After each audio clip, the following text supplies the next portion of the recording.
Feed Yard, First National Bank, Scott City Guns, Scott Co-op, El Dos de Oros, Lewis Automotive Group, Platinum Age Insurance, United Wireless, Scott City Booster Club, Lot Motors, Scott County Hospital, Scott Pro, Security State Bank, Western Kansas Insurance, Wheatland Electric, Western State Bank, Mom and Pop's Burger Stop, Weathers Land and Livestock, and Elevate U Med Spa. Welcome to the Scott Co-op Pregame Show. When it comes to success, it's all about teamwork. Whether it's the Scott City Beavers or your farming operation, it's teamwork that counts. You can count on the entire Scott Co-op team to make your operation successful. Here's Adam Kadavy. And good evening and welcome to the Scott Community Event Center for the first time in 17 days tonight. The Scott City Beavers and the Hugoton Eagles meeting up for a second time in 8 days. I'm Adam Kadavy here, as we're also on the Beaver Broadcast Network tonight from Scott City. It is the Hugoton Eagles and Scott City Beavers meeting up here.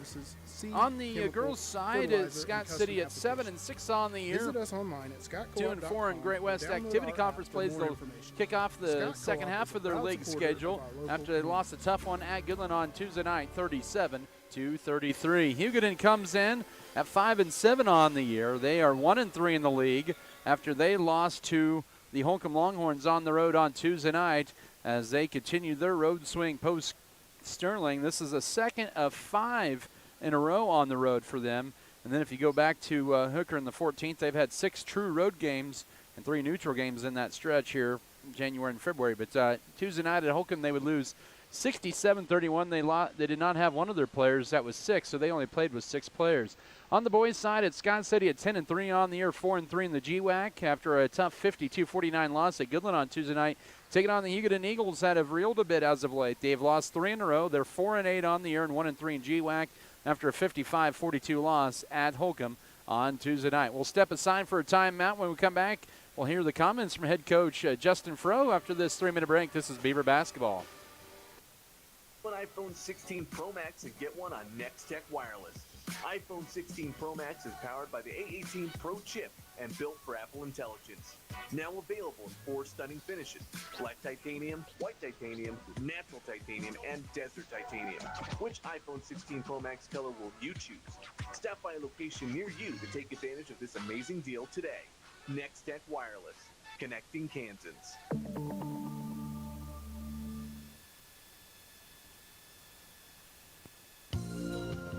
The weather in western Kansas changes daily, and that's why your Ream specialist, Fredy Heating and Cooling, is there for prompt quality service. Fredy Heating and Cooling services all brands for tube heaters, gas fireplaces, gas piping, and sheet metal. They service for both residential and commercial units. For repairs or estimates, call 620-872-3508 or visit them at 910 West 5th Street in Scott City. Fredy Heating and Cooling proudly supports the Scott City Beavers. Shells Flowers and More in Scott City is your full-service florist that provides custom floral arrangements and great gift ideas for anyone. Stop in and see what they offer, including jewelry, snack mixes, baby gifts, balloons, baptismals, flavored coffees, and so much more. There's more gift ideas arriving daily. Don't forget to reach out to Shells Flowers and More for weddings, funerals, or any special occasion. Shells Flowers and More, your go-to for flowers and gifts. On West 5th Street in Scott City, 620-872-5336.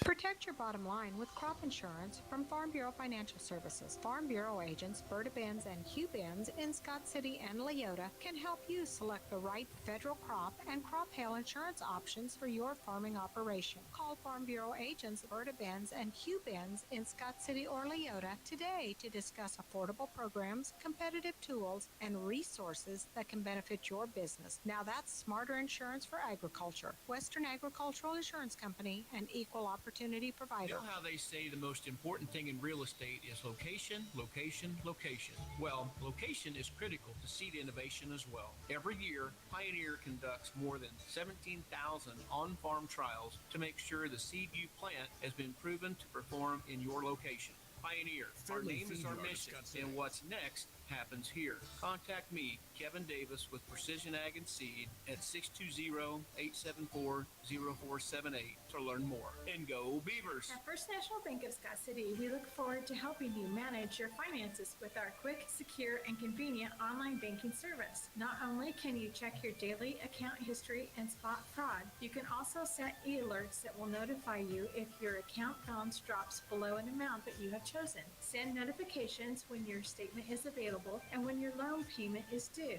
Don't forget about online bill paying. Check it out at fnbscott.com or come see us at First National Bank of Scott City. Member FDIC and Equal Housing Lender.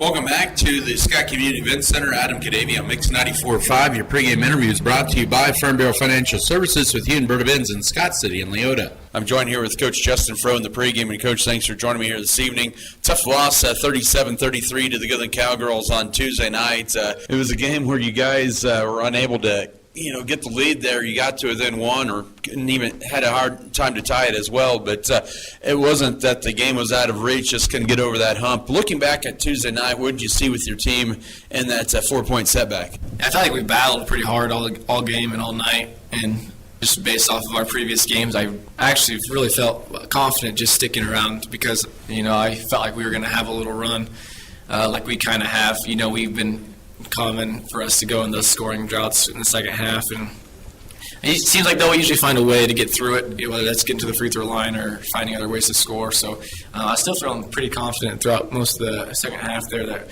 we were going to find a way, and I felt like we had a little spark there. Went on it was just a short run, maybe 4-0 or 6-0, something like that. But I felt like the momentum was starting to shift, and then we go down and give them 2 fouls in a row or something like that, put them on the line for 4 easy points. So, that really hurts us and doesn't give us a good chance to, end up winning those types of games. But, I feel like we battled hard, and we're right there in every game, and we just got to figure out how to win those games now. Well, you guys were right there, and do you feel like maybe at times they were trying to force it into the post players a little bit too hard or too much? Yeah, I think we just, whenever our game plan isn't really working, we speed ourselves up, and with the pressure, we allow them to speed ourselves up, and then on top of trying to get the ball out of our hands quicker, so we're not getting trapped and double teamed and having to throw out of their or throw over top their length. I think we start to force passes, to the right area. But it's got to be open first, or we throw it a little late. Like we see it, I can tell that it's processing, but it's like probably a half a second too late because now the defender has an opportunity to get there and make a steal or a play on the ball. So I think that we're doing things correctly for the most part. It's just either too late or we speed ourselves up and then we are too quick in making those decisions. But for the most part, scheme-wise, I think if we do get into our scheme and we actually work the ball around and can run it, I thought we got a couple nice, easy looks down low to spark our offense, but we just couldn't get anything consistent really going all night. Once again, it is Coach Justin Froh here pregame tonight. Scott City gets the Hugoton Eagles here at home. First game for you at home in quite a while, in 16 or 17 days here. You saw them just 8 days ago. Beat them 46-34. It was a tight game at halftime, but pulled away in that second half. But what do you look to try to kind of do better at second time around playing Hugoton compared to 8 days ago? I think the first and foremost, handle the pressure better. I thought we had way too many turnovers in that first half of that game, and it wasn't even. Give them credit; they were very aggressive and they play a very hard defense, and they're usually in the right spot majority of the time. But it's like we're getting trapped in the middle of the floor, and we feel like we don't have anywhere to go with it. If you're getting trapped in the middle of the floor, you should have plenty of options and plenty of places to go with the ball. I don't think that that should be a turnover for us there. And maybe that's lack of communication with our guards and not getting to the open spots and kind of hiding around or standing around the three-point line and taking ourselves out of the play because we're too close to the defenders and don't have good spacing. But I think that we did a much better job in the second half of being able to adjust to that, and we started handling the ball a little better and just settled in and slowed down.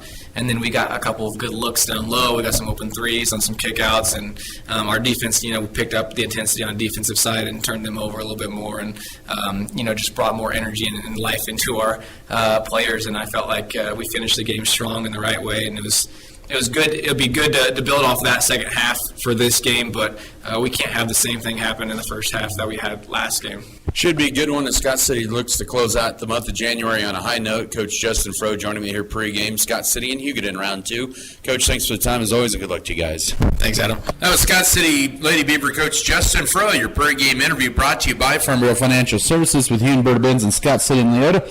We're coming to pregame show. We'll have a breakdown of the matchup. Also bring you starters, keys of the game, and the tip-off after this timeout. This is Scott City Beaver basketball. If your furnace is not working, would you hire some random fixer-upper? Likely not. You'd call the heating experts at Turner Sheet Metal Heating and Air Conditioning in Scott City. Find out how you can save on your heating and cooling bills with an efficient system. Call Turner Sheet Metal Heating and Air Conditioning at 873-2954 to help you save on heating costs. Free estimates are available. They say thank you for your business and look forward to Turner Sheet Metal Heating and Air Conditioning, South Highway 3 in Scott City, where they do whatever it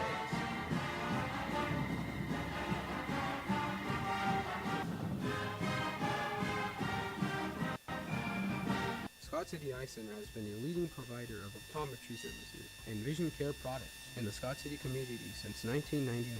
Our experienced eye doctors offer comprehensive vision examinations that our Scott City Optometry Office specializes in the diagnosis and treatment of a wide array of eye diseases, conditions, and problems. We use advanced diagnostic technology, and we are committed to improving the quality of life. Give yourself the gift of clear vision by scheduling an appointment with Dr. Joshua Gooden, OD, today.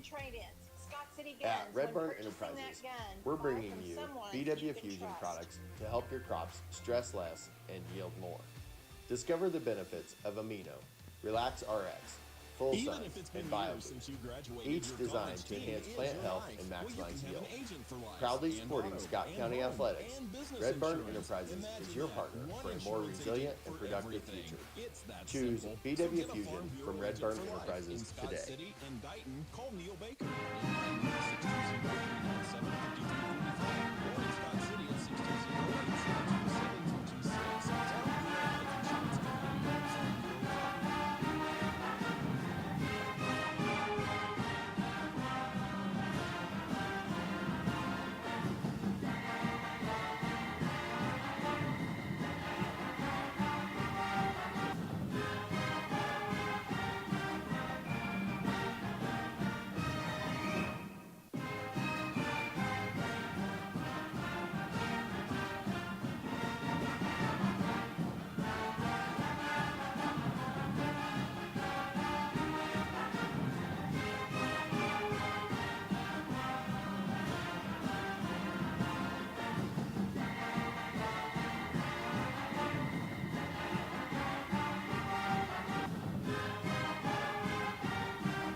BBN is brought to you by Shapland Real Estate, State Farm, Norder Supply Incorporated, Ag Management Services, Bogomore Family Farms, White's Food Liner, Scott Community Foundation.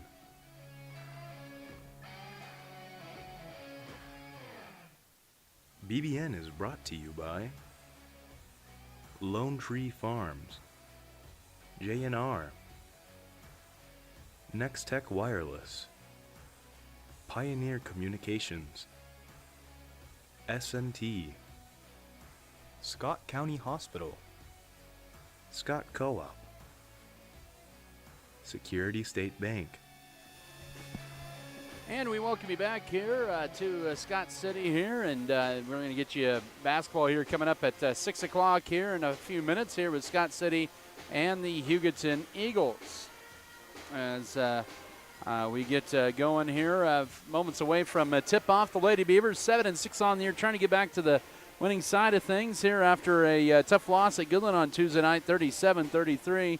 On the other side, the Lady Eagles have alternated wins and losses for a while since the Hugoton tournament there, or since the Sterling tournament there.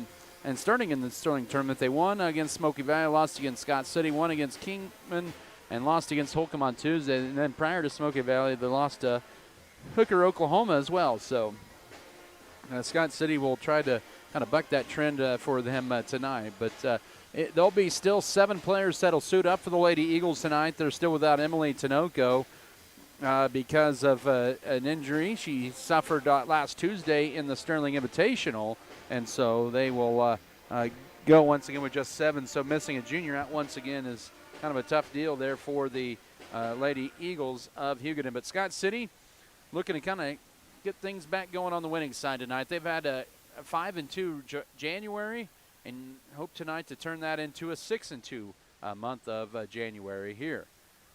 So that's kind of where things are setting here into tonight. As right now, Scott City had season high 22 turnovers the other night in their loss to Goodland, and that was part of it. Second, they were out-rebounded as well against the Goodland Cowgirls, and something that hasn't happened to them very much since the post-Christmas time frame. But they're looking to kind of change that here tonight as well. But should be a good matchup. Lady Beavers have won the last 3 in the series. They haven't done that since 2018 and 19, and they haven't won 4 in a row against the Lady Eagles since 2018 and 19 as well. Since 1989, Hugoton and Lady Eagles still lead the series 29-16. So Scott City looking to continue their solid performance here. They'll have to deal with a pretty scrappy Maile Lewis, a freshman who leads Hugoton with 9 points a game. She was an all-tournament team recipient. And she... The officials to officiate and the players to play.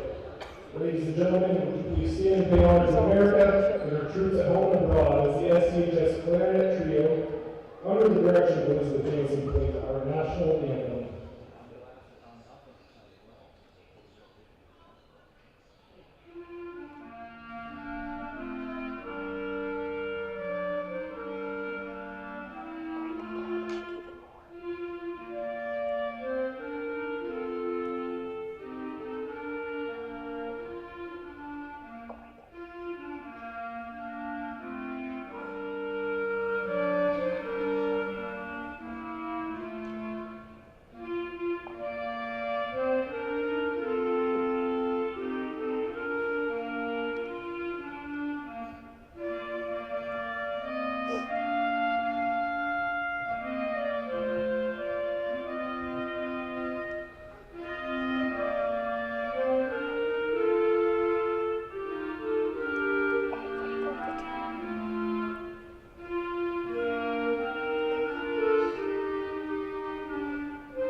And we welcome you back here to Hugoton. But first, let's pause for starting lineup, or for station identification. This is Beaver basketball.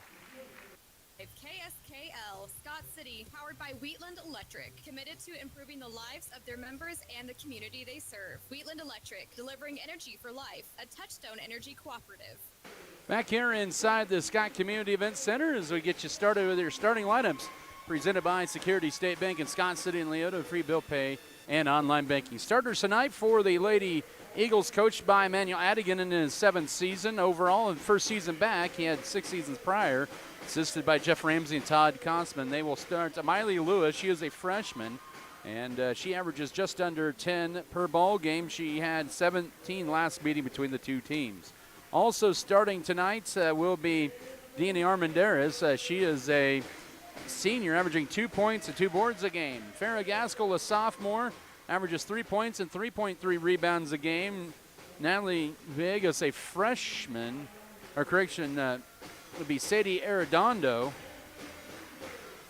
And Dondo, a senior, averages 6.7 points and 3 boards a game. And it'll be Daniela Alfaro. She is a junior who averages 2 points a game. So once again, it'll be Maile Lewis, Deanie Armendariz, Farrah Gaskell, Sadie Arredondo, and Daniela Alfaro.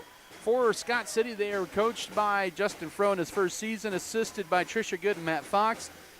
It'll be Kendall Gentry, the 5'5 senior, averaging at around 5.8 points, 2.5 rebounds a game. Piper Fox, the 5'11 junior, at 7.5 points and nearly 5 rebounds a game. The 5'5" junior Chris Irvin at 5.2 points and 2.5 boards a contest. Avery Lewis, a 5'9" senior at 8.5 points, 3 rebounds a game.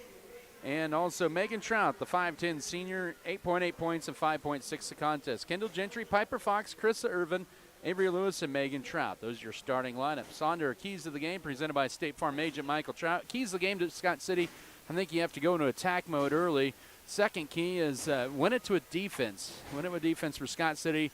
Another key for the Lady Beavers is feed the hot hand and use the post to your advantage. Scott City tonight will be in their home white uniforms with the navy blue numbers and letters and the lighter blue trim. Hugoton rolling out the road blue unis tonight.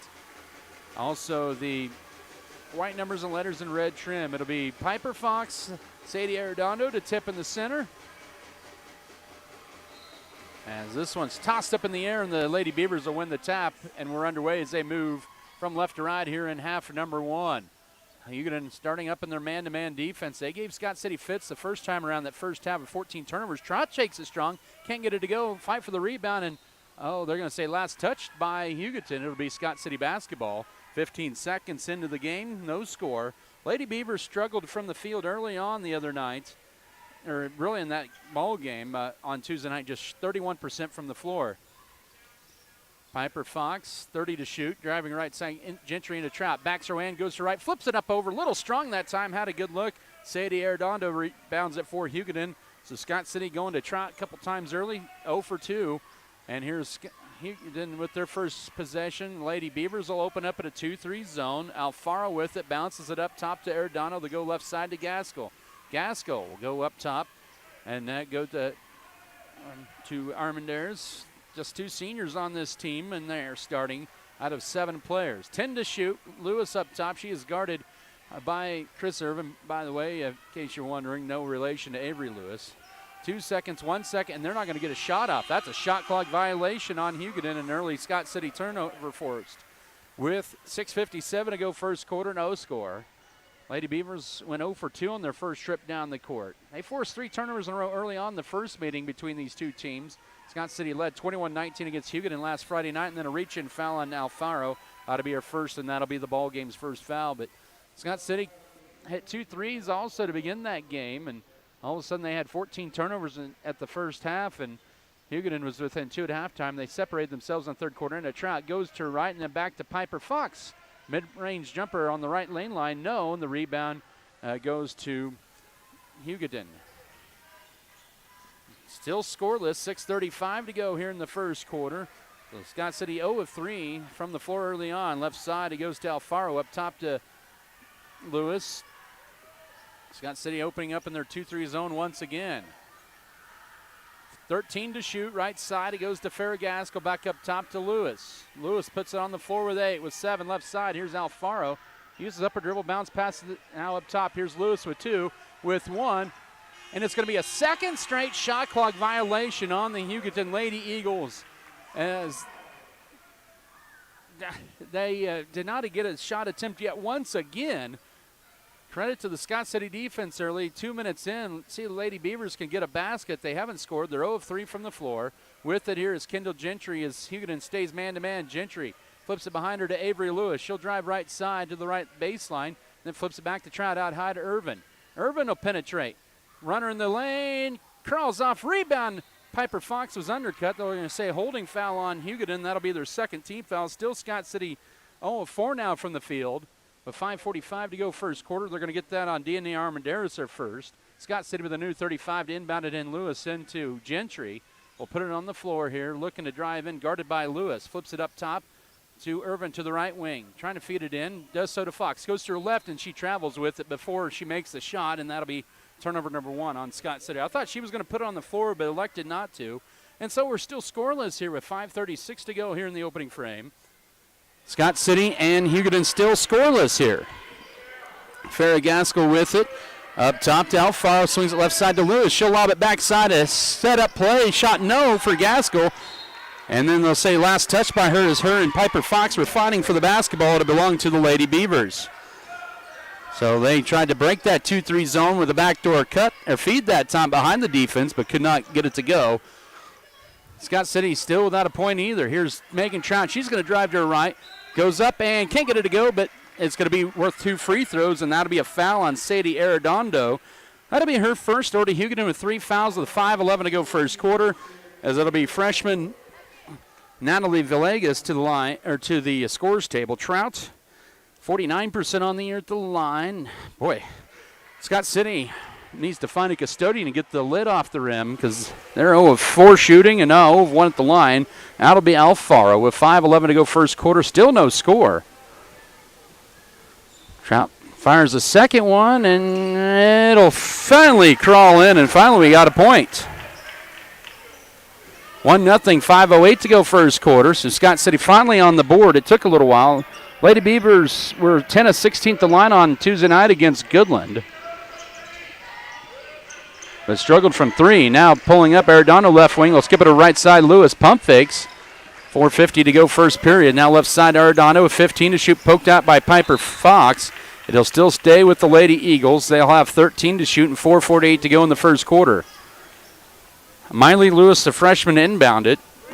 Of course, you remember her brother, pretty solid at Hugoton the last couple of years, coming off the bench until his senior year, but still a solid player playing at Garden City Community College. Loose, and Scott City forces the third turnover. Lead pass to Avery Lewis. Didn't have the numbers, and now cutting down. Here's Megan Trout, right side to Piper Fox, who penetrates her run in the lane. Banked off to the right. Trout can get the rebound, still loose, and it's picked up by Armendariz, who grabs her second board. Another missed opportunity there for Scott City, down, or up 1-0, 4:20 to go first quarter. Lady Beavers just 1 of 6 from the floor. Hugoton 0 for 1, but they have 3 turnovers and 2 shot clock violations out of those 3 turnovers. Right side to Gaskell. Gaskell with it out high, guarded by Irvin. Uses upper dribble, needs help. Finds Lewis with 13 to shoot. Lewis bounce pass right baseline to Armendariz. Now to Lewis. She'll drive in. Split the defenders. Floater up. Got it. Nope. It went in, but she traveled beforehand, says the official Wyatt Duddle. And that's the 4th Hugoton turnover. In is going to be Kaylee Felker. And also Mackenzie Metzger off the bench, and that'll replace Piper Fox and Chris Irvin at the 4:03 mark of the first quarter. We're still at 1-0.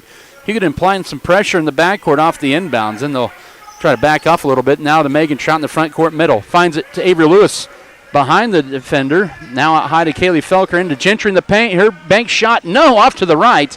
Scott City's been wide on a lot of their shots, and they are now 0 of 7, and here comes Hugoton back the other way with Gaskell. Right side with 3:43 to go first quarter at 1-0 still for Scott City. Gaskell drive the right baseline. She's cut off. She'll throw it up, almost stolen away by Kendall Gentry, but kept alive by Vegas. Now Lewis may have gotten away the walk, and they're going to say second time around she did travel in turnover number 5. Morgan Niehausen for Hugoton for the first time. She's a freshman. She'll replace Armendariz. She's had a couple of big games. She had a big game, double-figure game against Kingman in their third-place game. Trout now to Kendall Gentry to Mackenzie Metzger. 3:20 to go first quarter, still at 1-0. Megan Trout's free throw, the difference. Nice give and go to Gentry. Gets blocked, but they're going to call a foul on Arredondo, and that's her second.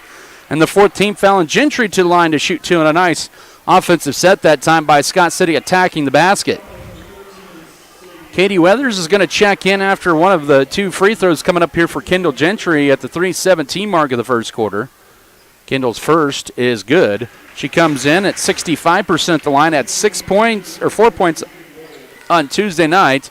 Trout exits, and now back in as Armendariz in to replace Arredondo, has to exit with 2 fouls. There was no JV game, and Kendall Gentry sinks them both, and Scott City's 3 points are on at the line, where they're 3 of 4, leading at 3-0. Just outside of 3 minutes to go first quarter.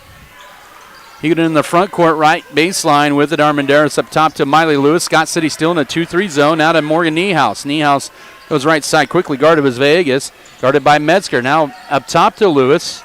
Looking to drive, but can't. Under 3 to go, 15 to shoot. Left side at the wing to Vegas. She'll fire a deep 3. Bounces off, and the rebound, Kaylee Felker crashes the boards for Scott City. 2:45 to work first quarter. Lady Beavers up 3-0, all on free throws. Kendall Gentry finds Katie Weathers, goes to her left. Up, she travels with it, drug the pivot foot, and turnover number 2. Had the right idea, but the momentum carried her a little bit too far that time, and she couldn't keep the pivot foot down. She tried to dish it off, but it was too late. Still at 3-0. And no field goals yet for Scott City. And, of course, Hugoton shut out here with 2.5 to go first quarter. They're 0 of 2 from the floor. They already have 5 turnovers.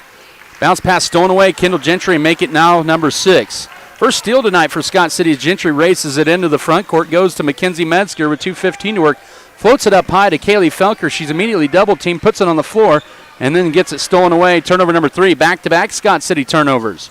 As Lewis looking to drive in. She'll split the defenders, goes up. It's a foul on the floor.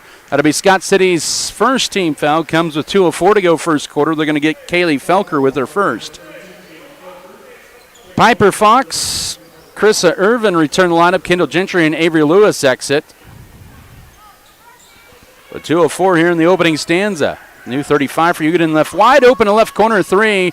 No. Rebound. Oh, Metzger tips it out of bounds. That was put up by Niehaus in the left corner, but Scott City unable to secure a rebound, and it'll stay with the Lady Eagles. They'll have 34 to shoot with exactly 2 minutes to go first quarter. We're still at 3-0 for Scott City. And now back to Villegas. She'll dish it into Gaskell.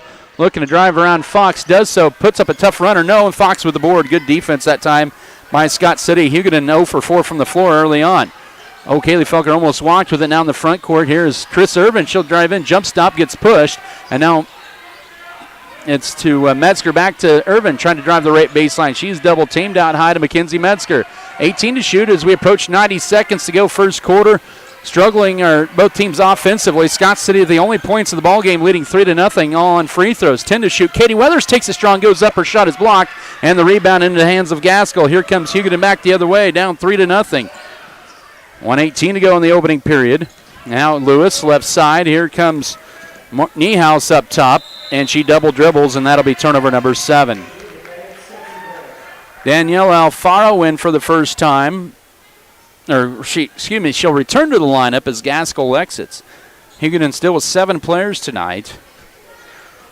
Down to the final minute of this first period. That's going to be a travel, and that'll be turnover number 4 on Scott City. Hugoton with 8 turnovers, Scott City with 4. We've played nearly 7 minutes. No field goals either side here. 2-3 zone still by Scott City. Vegas up top. They're working around the perimeter left to Maile Lewis. She'll lob it back door underneath. Backside, backing away out that time was Vegas. And now a 3 for the Ties, airballed. And the rebound in the hands of Katie Weathers. And now here, she has to almost flipped it behind her. And now with it here is Scott City. And it goes to Piper Fox through contact. And a counted basket and a foul. Folks, we got a field goal with 33.8 to go first quarter. And it belongs to Piper Fox at 5-0 for Scott City. That foul will be on Danielle Alfaro. That is her second. Already at the limit there is Hugoton in this first quarter. And Fox, who is a 72% free throw shooter, doubles the score with that three-point play at 6-0. Hugoton to sub in Farrah Gaskell. So Arredondo and Alfaro each with 2 fouls for Hugoton as they have some foul trouble in this first quarter with only 2 suited up on the bench tonight. 7 total players and down 6-0 to Scott City, but it took 7.5 minutes for a first field goal in this ball game. Hugoton 0 of 5 from the floor. Scott City now 1 of 8. And Lewis will tee up a 3. Leaves it short, but underneath on the rebound with 18 seconds, putting up in a foul. Good rebound. Armendariz already with 3 rebounds. She'll get 2 free throws coming up. Kaylee Felker now picks up another foul. She has her second. And 2 free throws coming up for Armendariz, the senior. And that'll put Hugoton on the board with 18.4 to go first quarter at 6-1.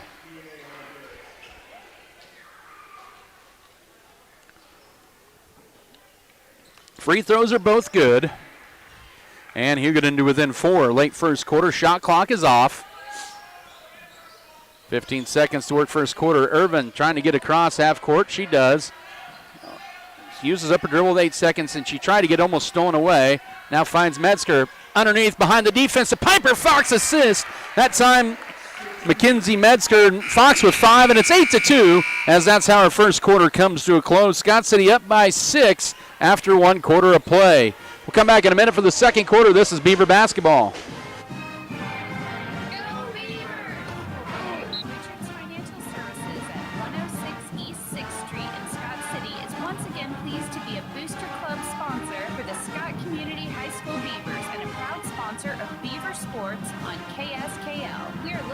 forward to another exciting and spirit-filled year of sports, academics, and activities in Beaver Nation. Go Big Blue! For the best Mexican food in Scott City, American visit Implement, El we know Dos that our de farmers Oros. and El ranchers Dos are de getting up Oros and going is to ready work to every serve you morning with to great provide menu food, options. fuel, It's and not fiber just the for the food. world. Stop in and enjoy their And even great though time and margaritas, technology keeps us Michelada, or constantly those changing, popular one street thing will tacos. always And remain don't the forget, same. El Dos de We Oros promise has that we'll daily continue specials. working They can right also welcome beside any you. large or small gatherings. We appreciate so all put that your you do worries for our away and country enjoy and our great food and communities. drinks from El From all Dos of de us at Oros, American right Implement, off Main Street thank you. in Scott And City. may God bless the American farmer and rancher.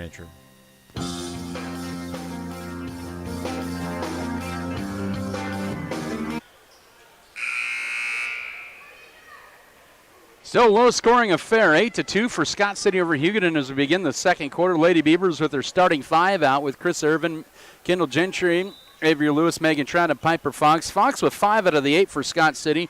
Hugoton's lone points coming at the foul line from Deanna Armendariz, where she was 2 of 2. Hugoton 0 of 6 from the field. Scott City just 2 of 9. Jump stop, and that's going to be a foul on Piper Fox with the block. That'll be her first. Scott City, first team foul of the second quarter. Hugoton with some foul trouble. Sadie Arredondo, Danella Faro each with 2 fouls. And lob into Lewis at the foul line, guarded by Avery Lewis. Now goes right side. Turning down the 3 was Vegas. She'll drive in. Her floater banked up, but they're going to say a foul. And 2 quick fouls on Scott City. And Hugoton back to the line with Vegas, the freshman. Averages 7 points a game. She comes off the bench. They're going to get that on Chris Irvin, her first. Hugoton's points in this first half all from the free throw line, and now that one will bounce in, make it 8-3. 7:41 to go first half. Vegas makes it. Scott City, as I mentioned, just 2 of 9 from the field. All of the field goals made by Fox. They were 4 of 5 at the free throw line in that first quarter, and Hugoton now 4 of 4 at the line as they pulled to within 8-4 here with 7:41 to go second quarter. So the way things go, it's going to change here, but Hugoton is going to pick up Scott City at half court. Irvin with a spin move up top. Will go left for the pass to Avery Lewis. Her weaves around. Hugoton still in a man-to-man. Now Gentry, a low pass, but picks it back up into Piper Fox. Goes to her left, down to Trout. She travels in the paint. Scott City's turnover number 5. Hugoton had 7 first quarter turnovers. And now Hugoton with the ball up, or down 4 to Scott City here with 7:23 to go second period of play. 8-4 your score for Scott City. With it is Vegas. Now left corner to Armendariz, back up top to Maile Lewis. Hands it off to Farrah Gaskell, looking to drive around Gentry, backing her way in. Now loses, but picks it back up. And now Lewis, a pull-up from 17, left side. Short rebound, Chris Irvin for Scott City. And the Lady Beavers with the ball down, or up 4, Lewis 0 for 2 from the field here in this first half. Lady Beavers of Scott City have not attempted a 3. Here's Piper Fox trying to drive left lane line, and she travels with it. Scott City with back-to-back traveling violations. That's their 6th of the half with 6:51 to go second quarter. The first 9 minutes of this game haven't been the prettiest, but Scott City hanging on to the 4-point lead at 8-4. As Lewis to bring it across, she'll swing it over right side to Gaskell, back to Maile Lewis. The freshman goes left with the pass. Now to Vegas, back up top. Lewis, a straightaway 3. Too strong, long rebound. Kendall Gentry collects it for Scott City. Lady Beavers up 4, 6:25 to go first half. Irvin with a left wing 3, rims off. And the rebound in Sadie Arredondo for Hugoton. So both teams struggling from the field. That continues here in the second quarter, early on here. Peyton Gentry to check in next dead ball. Lewis looking to drive in. Good defense by Scott City. Now here's Vegas trying to drive left side. Her bank shot too strong. Rebound. We're going to get a tie-up. It'll be Scott City's ball on the possession arrow with 6:05 to go second quarter. Is now in as Peyton Gentry. She will replace Chrissa Irvin. So that last 3 by Irvin, the attempt was the first 3-point attempt of the ball game for Scott City. And they're still 2 of 9 now, or 2 of 10 from the floor. We're 10 minutes in. It's 8-4 Scott City. Avery Lewis with it. Up top to Piper Fox. Holds it. Finds it left corner to Kendall Gentry. He'll fire up at 3. Too strong. The rebound on the backside goes to Avery Lewis for Scott City. And the Lady Beavers can reset. Up by 4 here, early second quarter. Now in the try. Has great position. Arredondo goes up a little strong. Rebound fought for loose. Picked up by Hugoton. Don't reach in if you're Fox. You already have a foul. Armendariz ends up with it. Missed opportunities now for Scott City. Underneath, and here comes Gaskell up top. Now left side to Lewis. She'll drive around on Avery Lewis. underneath the basket, kicks it out to Gaskell. Gaskell will drive in, bounce pass to Lewis, right side. 15 to shoot, 5:20 to go second quarter, 8-4 Scott City. Only 2 points in this period, and now missing wide was that rebound loose, picked up by Avery Lewis on the Maile Lewis shot. Here's Avery taking it for Scott City, right sideline. Underneath the Fox, leaves it short, and the rebound to Armendariz. And then we're going to get another tie-up, and that'll belong to Hugoton on the possession arrow. Mackenzie Metzger to check in. Also in is Morgan Niehaus and Daniela Alfaro for Hugoton with 5:03 to go second quarter. Scott City 8, Hugoton 4. The Lady Eagles got points early in the second quarter on a couple of Natalie Vegas free throws. That's their points from the game in the first 11 minutes, all from the free throw line. Hugoton back the other way. They're 0 of 9 from the floor, make it 0 of 10. Driving in, almost as cut off is Alfaro. She's trapped. Now finds it right side around a screen. Here is Vegas. Floater, no. Rebound, Avery Lewis for Scott City. Lewis with 3 rebounds in a row on the defensive defensive end. She has the dribble, goes to her left around a trot screen, and lobs it into Gentry, goes to her left, flips it back to Lewis, who loses it, picks it back up, puts up the tough shot. No, rebound Trout is going to be called for a push over the back. That'll be her first and Scott City's third team foul of the period, and still the Lady Beavers without a basket in over 3 minutes here in this second quarter and approaching 4 minutes, as nobody can buy a field goal in this first half. 8-4 Scott City. Hugoton with the basketball. Alfaro up top. Now bounce pass almost thrown away, and it is. That'll be the 8th turnover on Hugoton. Gentry loses it almost double dribbled there. Goes in the front court. Low pass to her sister Peyton. And a whistle and a travel on Scott City, and that'll be turnover number 7. With 4:11 to go first half. Whew. It's been rough both sides here. Maile Lewis and Farrah Gaskell check back in. Out will be Natalie Vegas as well as Deanna Armendariz. We've nearly played 4 minutes of this second quarter. Still 8-4 for Scott City. We've been there since the 7:41 mark of this second quarter. Lewis to bring in the front court with the left pass to Niehaus. Back up top to Lewis. They'll swing it over right side to Alfaro. Alfaro deflected by Metzger, and she gets the steal up top. Metzger lead pass. Here's Kendall Gentry. Back to Metzger. Off the glass and in. Good ball movement that time. Metzger and once again Kendall Gentry. 10-4 with 3:45 to go first half. And a low pass there, but picked up by Ardano. Now to Gaskell. Trying to go over Trout. Line drive, no. And the rebound, that'll be last touch by Scott City's Metzger. Good effort on that. And it'll remain Hugoton Eagle basketball, as they still cannot buy a field goal. Hugoton still without a field goal, and we've played almost 12 and a half minutes of this first half. And Maile Lewis trying to change that. She'll float one in the middle and leaves that one short, and Trout with the rebound, but she is tied up. It'll still be Scott City basketball. They are 0 of 13 from the field. And back in will be Natalie Villegas. She'll replace Daniela Alfaro. 3:32 to go second quarter. We're at 10-4. Both teams with only 2 points this period. Now with it is Megan Trout. Bullet pass to Lewis. A little high on that one, and Scott City with their 8th turnover of the half. Had the right idea, but a little too high on the pass. Now stopping is Vegas and loses it. Scott City forces turnover number 10, but then Hugoton gets it right back, and they miss it on the left side. Does Arredondo fight for the rebound underneath, and it's going to belong to Hugoton. Just like that, Scott City up to 8 turnovers this half as Chris Irvin in to replace Peyton Gentry. 3:10 to go second quarter. It's 10-4 for Scott City. They have 3 field goals this half. That's the difference. Here's a 3 for Lewis. Too strong rebound. Kendall Gentry, she's on the run. That was put up by Maile Lewis. 2-on-2 numbers. Flips it back to Avery Lewis. Puts it up. Scores it and one. 12-4. 3 minutes exactly to go first half. And another assist for Kendall Gentry. That'll be team foul number 1 in the quarter on Hugoton. And that'll be the first on Natalie Vegas as Piper Fox is in, replace Megan Trout. Kaylee Felker, I think, is going to check in for Avery if she hits this basket. Her first points of the night, making it 12-4. Lady Beavers trying to extend this lead to 9, and they do. They've scored the last 5 over the last minutes, 13-4. with 2:59 to go first quarter. As in is going to be Maile Lewis to inbound it. So Felker, who has 2 fouls, replaces Avery Lewis. Scott City still in that 2-3 zone with a 9-point lead. They've scored the last 5 of the ball game. 2:48 to go first half. Hugoton still without a field goal and almost stolen away.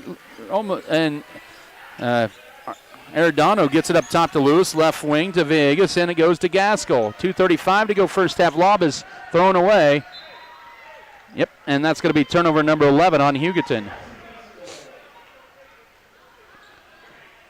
13-4 Scott City, 2:31 to go second quarter.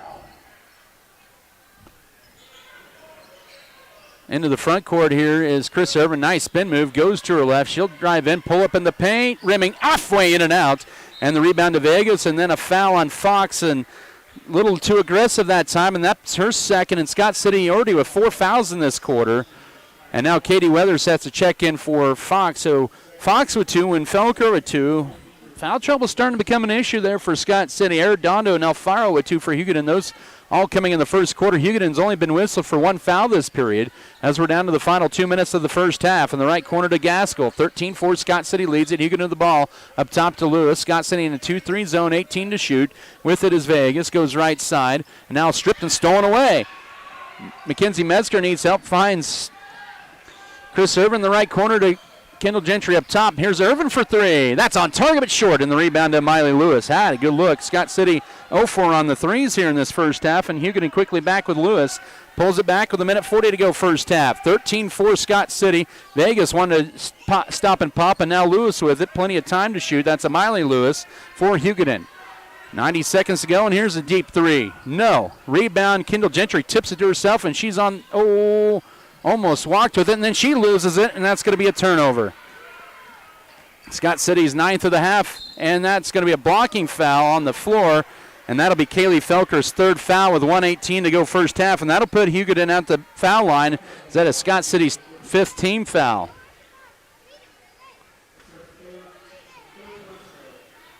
So Felker now with 3 fouls with 1:18 to go first half. Lewis at the line, scoreless tonight. Hugoton has not hit a field goal, but they are 5 of 5 from the line, and their first points in over 6.5 minutes, and it's now 13-5 with 1:18 to go first half. Megan Trout and Avery Lewis also back in as Kendall Gentry exits. Second free throw for Maile Lewis, knocks it down. Hugoton is 6 of 6 in the line, and Coach Emmanuel Adigan wants a full timeout. 1:18 to go second quarter. It's 13-6 for Scott City. Back in a minute. This is Lady Beaver basketball. Your vision. That's what Dr. Joshua Gooden and the staff at Scott City Eye Center believe. They care about your health and are dedicated to exceptional service to give your vision the level of attention it deserves. Dr. Gooden can diagnose and treat an array of eye diseases, conditions, and problems. It's easy to see that Scott City Eye Center cares for your vision. Schedule an appointment with Dr. Joshua Gooden today at 620-872-0040. Scott City Eye Center supports all area school activities. And may God bless Buying the a pre-owned American vehicle farmer and can come with rancher. a lot of questions. At Lewis Automotive, they take out the guesswork with their certified pre-owned guarantee. Western Each Lewis State certified Bank. vehicle is inspected by their Backyard factory Blooms trained and Garden technicians, Center, and they LLC. guarantee them with their 2-year, 100,000 Spray mile Foam, powertrain LLC. coverage, rental reimbursement, Good roadside anesthesia assistance, and pain and more. management Get peace of services. mind with your next pre-owned vehicle. Buy Lewis Certified. See the full Lewis Certified guarantee at buylewis.com. It's been, what you say, not the prettiest of halves. 13-6 is your score. Hugoton's points have all come from the free throw line with 1:18 to go second quarter. Lady Beavers with a 7-point lead. They've led by as many as 9. It's their ball out of the Hugoton full timeout. Chris Irvin to bring it across for Scott City. She'll be guarded by Maile Lewis. Now uses up her dribble, needs help. Still pivots, finds Katie Weathers out high. She'll drive to her left, trying to get around Lewis, almost walked with it. And now with it is Irvin. Final minute of this second quarter. Up top to Avery Lewis. Feeds it into Trout. Now right corner to Metzger. 10 to shoot for Scott City. Now here's Katie Weathers. She'll penetrate. She'll drive in. Dish it to Irvin for a left side 3. Short rebound, Hugoton. Threes aren't dropping either for Scott City in this first half. And Hugoton with the ball down 7 with 38 seconds to work second quarter. Armendariz already with another rebound. That's her 6th. High passes.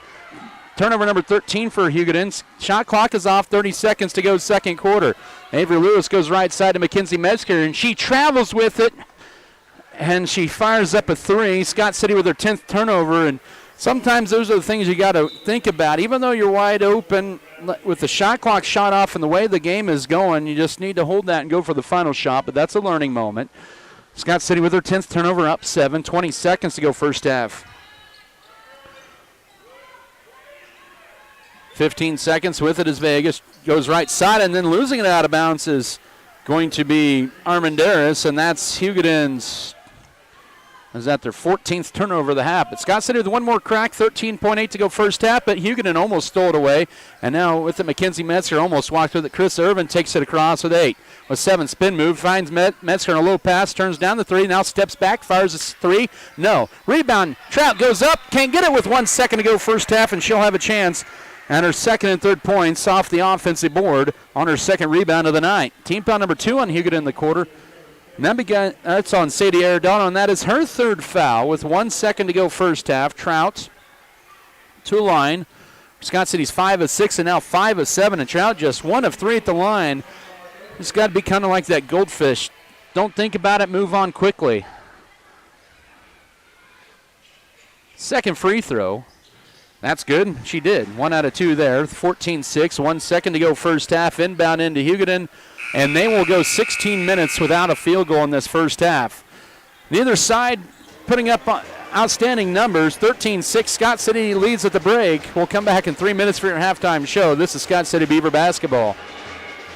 Rebecca from your local Scott City's hardware store. A new year brings the new Red Hot buys. Right now, find a 20-gallon heavy-duty storage tote, $7.99. Save on selected Milwaukee power tools or LED work lights. Your choice, $179 each. Get selected electric LED decorative class bulbs, $9.99 each. Check out these Red Hot buys and more at your Scott City's hardware store. Thank you for shopping with us, and don't forget to ask, what can we help you find today? It's time to stress less with more money in your pocket. United makes it easy for you to stay connected with family and friends and save while you're doing it with 3 months free. For a limited time, get 3 months free of mobile wireless or wireless internet service with United. Get high-speed connectivity, unlimited talk, text, and data, and more money in your pocket. When you choose United, we're supporting a member-owned cooperative, proudly connecting Southwest Kansas with coverage you can trust. Visit getunited.com/radio or stop by a United store to get your 3 months free today. Terms and conditions apply. See store for details. Cooling of Scott City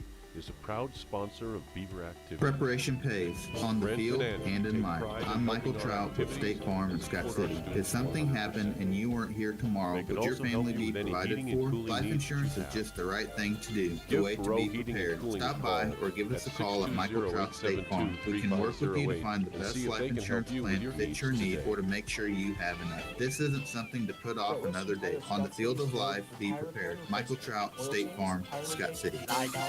We also offer 24-hour emergency service calls.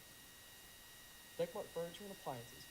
Scott County Hospital is a highly trained team of motivated and compassionate professionals serving the needs of their community, offering a wide variety of services such as tubals, BioT hormone therapy, sleep disorder center, a variety of therapy services, including TMJ and pelvic floor therapy. Their specialty clinic has over 20 specialists and offers state-of-the-art equipment with 3D mammography and a brand new MRI suite. All this is located close to home in Scott City. Scott County Hospital, with quick scheduling and friendly hometown service. To schedule or for questions, call 620-872-5811.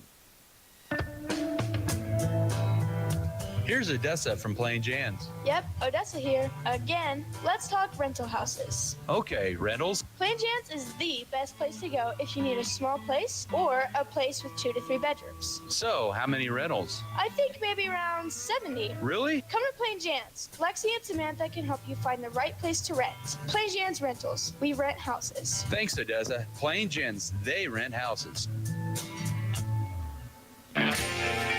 Built and owned by cattlemen, Scott Pro is your partner in beef production. Doing business with people that know and understand the industry gives you the advantage in today's ultra-competitive and ever-changing marketplace. Ingredient and bulk sampling help fine-tune your feeding program and achieve production goals. Targeted supplements designed to match your exact needs are the standard at Scott Pro. Call us today at 620-872-2189 and let the professionals at Scott Pro design your custom supplement. It's time for the Precision Ag and Seed Halftime Show.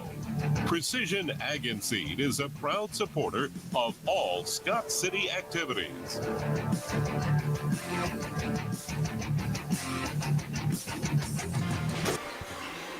Both teams really struggling from the field here in the first half. 14-6 is your halftime score for the Scott City Lady Beavers, leading the Hugoton Lady Eagles here at the break. As we welcome back here to the Scott Community Event Center, Adam Kadavy with you here from Scott City. Second meeting in 8 days between these teams, but both teams, well, they haven't put their weekend deposit in to buy baskets because that's bad at a minimum. Scott City only hit 4 field goals in the first half. Hugoton 0. They were a perfect 6 of 6 from the line. That was their points. For the Hugoton Lady Eagles, they were led 3 players with 2 points apiece of Maile Lewis, Natalie Vegas, as well Deanie Armando. So it was 8-2 after one. Scott City would go on a 6-4 run in that second quarter. That's the scoring of the first half. Hugoton had 14 first half turnovers. They also had a total of 7 fouls, 3 steals, and they only had 1 offensive board out of 11, make that 10 defensive rebounds. For Scott City, it was 5 for Piper Fox. That was all in a row there in the final minute of the first quarter. And then 3 for Avery Lewis on a 3-point play. And then you got Kendall Gentry with a couple of free throws. Mackenzie Metzger with a 2-point basket. And then also 2 for Megan Trout in the first half for Scott City. As Lady Beavers lead it by 3 at the break. They had 10 turnovers of their own in the first half, 6 steals. They also had 10 total rebounds, 8 on the defensive side and 2 on the offensive side. And a couple of turnovers. The first 2 turnovers for Hugoton were on shot clock violations. Scott City's defense has been good. Both defenses have been pretty good, but both teams have struggled. Part of it is the defense. Part of it, they've had some good shots both sides, but nobody can get a basket in. 14-6 Lady Beavers up by 8 at the break. Take another timeout. This is Scott City basketball. Is proud to walk alongside our neighbors and fellow local businesses to help them build a better future. It's how we measure success. That's why we craft our banking products and services to work for you and fit your unique needs. Visit our website at ssbscott.com or in person at any of our locations in Scott City, Leota, Garden City, or Syracuse. Security State Bank. Member FDIC, Equal Housing Lender. When it comes to insurance, you don't want anyone setting you up with a policy that just sounds good. That's why Darren and Michelle at Platinum H Insurance are there for you. Platinum H Insurance carries a complete line of insurance including crop, farm, home, and auto. They write for well-respected companies such as NAU Country and Farmers Mutual Hail Insurance. To see what Platinum H Insurance can do for you, call 872-7222 or stop by their office at 321 West 5th Street in Scott City. This agency is an equal opportunity provider. Not even the weatherman knows for sure what tomorrow will bring. But if there's no rain in your future, a drought can and will happen. Although a long dry spell can ruin your crops, it shouldn't ruin your life. Make sure you secure your future with multi-peril crop insurance from QBE, NAU, and Western Kansas Insurance. You and your family deserve the QBE, NAU peace of mind. See Western Kansas Insurance Services at 310 Court Street in Sky City, Kansas today for more information. NAU Country Insurance Company and this business are equal opportunity providers. When you want plain talk with exceptional results, count on Norder Supply to serve you. With over 40 years of experience in the crop protection business, the dedicated team in Norder Supply is passionate about assisting you in achieving maximum net return per acre by delivering unparalleled agronomic advice and best in customer service. That's how they define success. To serve you better, they have an aerial application service and do it all for a very competitive rate. Call them today at 620-872-3058. Norder Supply, plain talk, exceptional results. America is at work, from farms to construction sites to factories. Millions of people operate tractors and heavy equipment every day to help keep America strong and growing. When operating dump trucks or equipment with booms or other extensions, watch out for overhead electrical lines. Make sure there's adequate clearance because coming in contact with those lines could result in a tragedy. For more safety information, visit weci.net and click on the Safety tab. An important safety message brought to you by Wheatland Electric, delivering energy for life. Your Touchstone Energy Cooperative.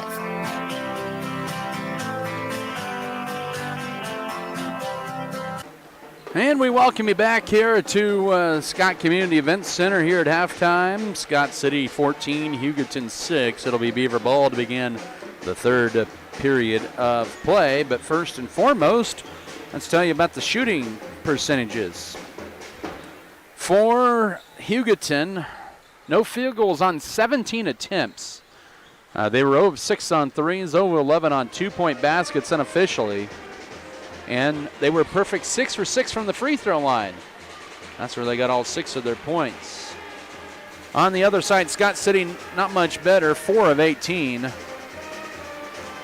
And that's good for 22%. 0 of 5 on threes. They attempted all those in the second quarter. I think they heard me say they hadn't attempted one because all of a sudden we see 3-point attempt, but 5 of them for Scott City. But Scott City was 4 of 13 on twos and 6 of 8 from the free throw line. And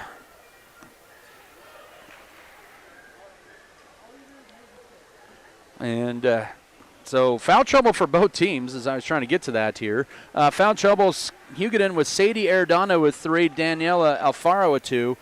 Kind of a similar situation there for Scott City. 3 for Kaylee Felker and 2 for Piper Fox. Scott City will be at home on Tuesday night. They'll host Holcomb and a GWAC doubleheader. By the way, Holcomb has the night off tonight. And so Scott City will have their first time this year with back-to-back home games. Hugoton will go to Cimarron on Tuesday nights. Second half about to begin with Kendall Gentry, Avery Lewis, Krista Irvin, Megan Trout, and Piper Fox. For Hugoton to be Maile Lewis, Salsa Farrah Gaskell, Danelle Alfaro, Deanne Armandaris, and Sadie Arredondo. Irvin with in the front court as Hugoton stays man-to-man.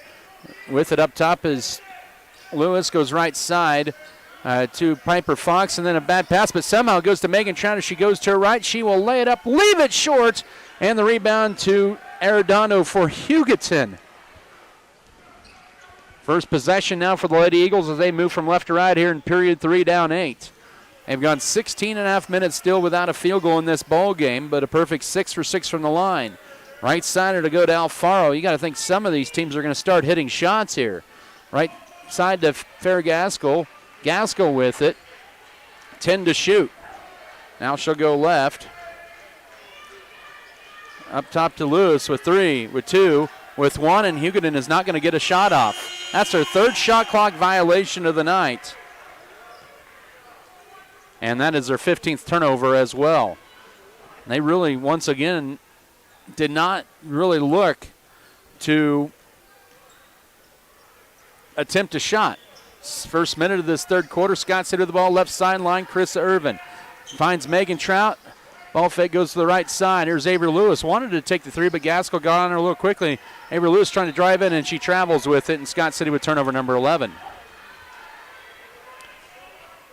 Period 3, 6:49 to go, 14-6, and Hugoton wants a 30-second timeout.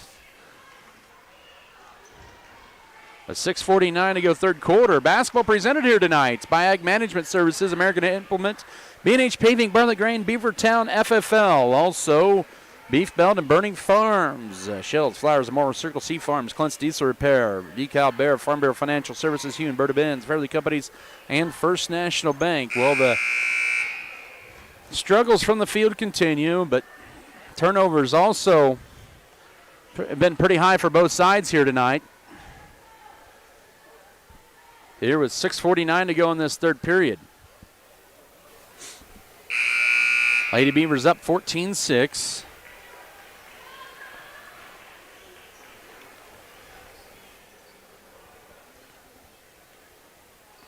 Hugoton to play it in out of the timeout. Scott City will pick him up in the half court. They'll set up at a 2-3 zone. they've really not shied out of that 2-3 zone all night. Gaskell looking to drive it almost, they're going to say tie up out high. It'll still be Hugoton's ball with 27 to shoot. At first, I thought they were going to call a travel, but then the tie-up was later than called. But almost another walk there. But Lewis to Gaskell. Up top to Lewis, 20 to shoot. 6:34 to go, third period. Out high to right to Alfaro. Around up top, uses upper dribble, finds a Maile Lewis. Lewis will try to throw it in, I should say, into the hands of Avery Lewis, and another turnover. Lewis left corner to Gentry. Bounce pass to Lewis. She'll step back for a deep two. That one rims out, and the rebound underneath to Armendariz. She has 7 rebounds tonight. Boy, Scott City still cannot find a field goal either. They are now 20% from the field. Driving in is Lewis. Kicks it out far right corner. She'll penetrate. Stripped out of there by Gentry, and Hugoton with turnover number 17. 6 minutes to go, third quarter. It's 14-6 for Scott City. And here's Kendall Gentry wide open. She'll try the three, and she'll be good on it. First three of the night as the twine wraps around the rim,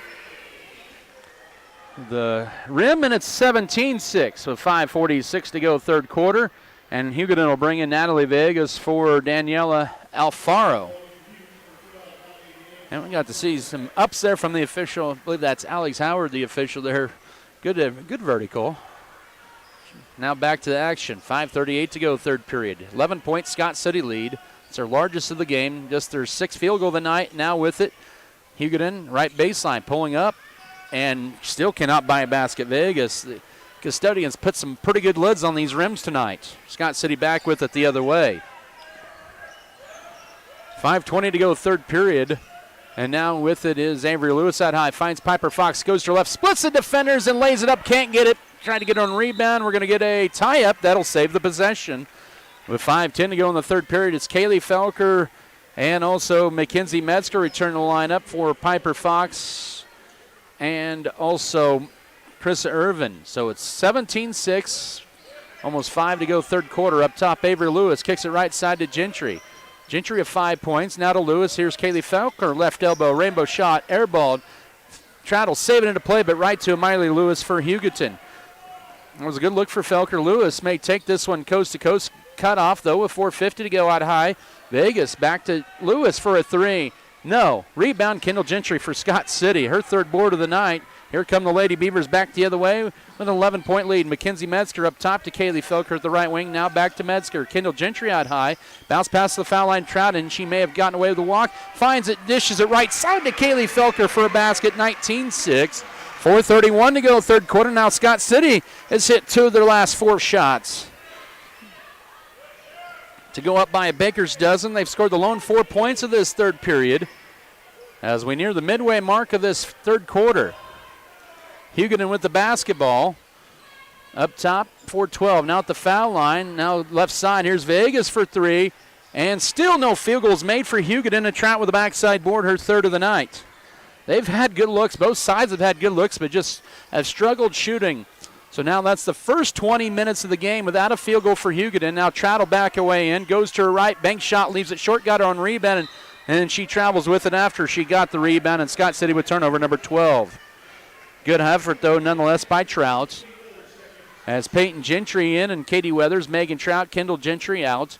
With 3:50 to go, third period. 19-6 for Scott City.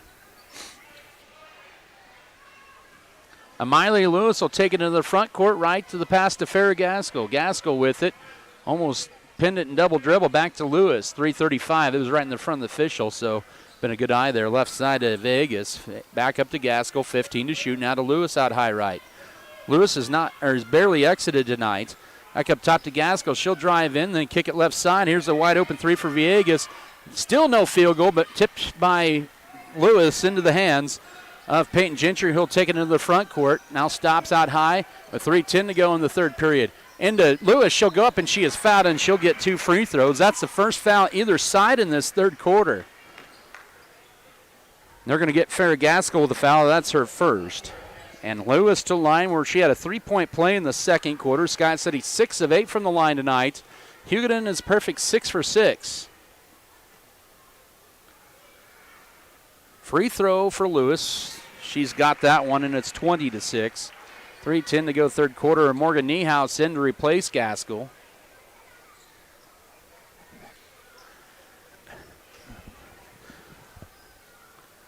Second charity toss. Lewis rattles that one in. She has 5. It's 21-6. So 3 players with 5 points.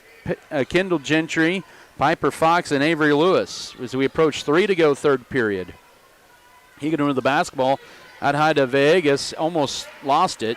Scott City still in their zone defense. Left wing extended to Niehaus. Up top to Maile Lewis. Swing it over right side to Vegas. 2:50 to go third quarter. Still at 21-6 for Scott City. Hugoton yet to score this third quarter. And it goes to Armendariz. Now back up top to now to Vegas. Right baseline. Arredondo drives around Katie Weathers. Blocked, but a foul. 2 free throws coming up, and Arredondo to the line to shoot 2 free throws. The foul will be charged to Katie Weathers with her first personal on the push. Team foul number 1 of this third quarter.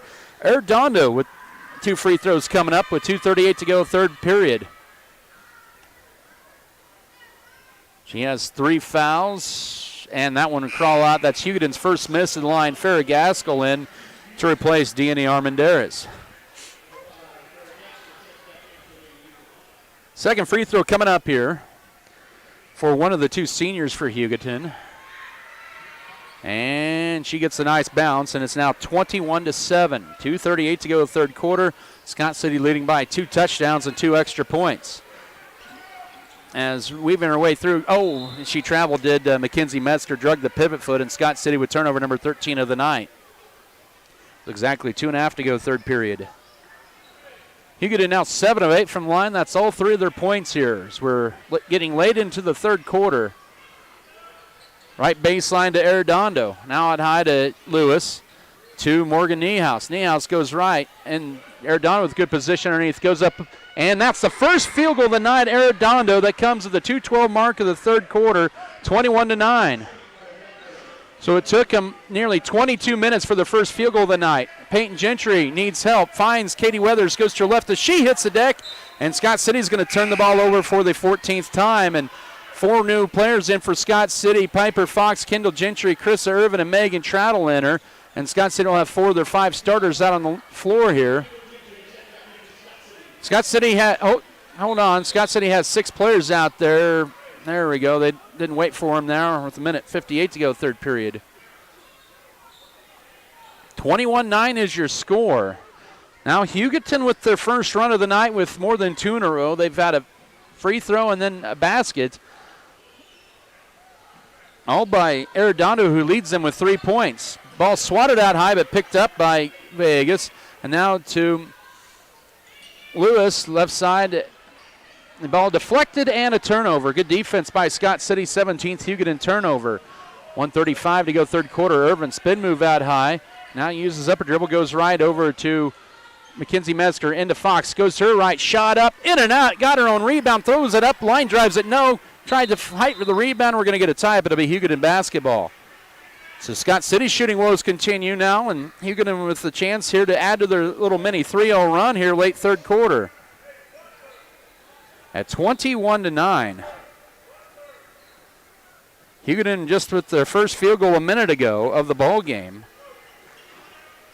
And they'll lob it backside. Going up, shot no. Rebound underneath the Megan Trout for Scott City. Collects her 5th board. That was put up by Vegas underneath. Final minute of this third quarter. Here's Chris Irving going to take it to the left baseline. Cut off. Finds Kendall Gentry out high. She'll try another 3, and she'll be off to the right. But the rebound, Piper Fox with it. Pulls it out. Back to Mackenzie Metzger, and Scott City resets. 45 seconds to work to Fox. Goes to her left. Shot up. Yes, she's got 7. 23-9 with 42 seconds to go third quarter, and a good second chance opportunity there for the Lady Beavers as they're back up by 14. Final 30 seconds of this third quarter.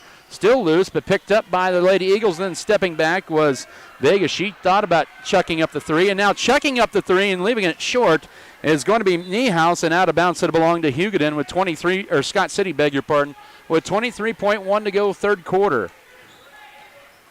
23-9, Scott City lead. Both teams just 1 foul in this third quarter. Gentry into the front court, uses upper dribble, finds it to Mackenzie Metzger with 15 seconds to work. Metzger gets a screen, goes to her left to Kendall Gentry. She'll line up for a left side three. Well short, but rebound underneath to Irvin.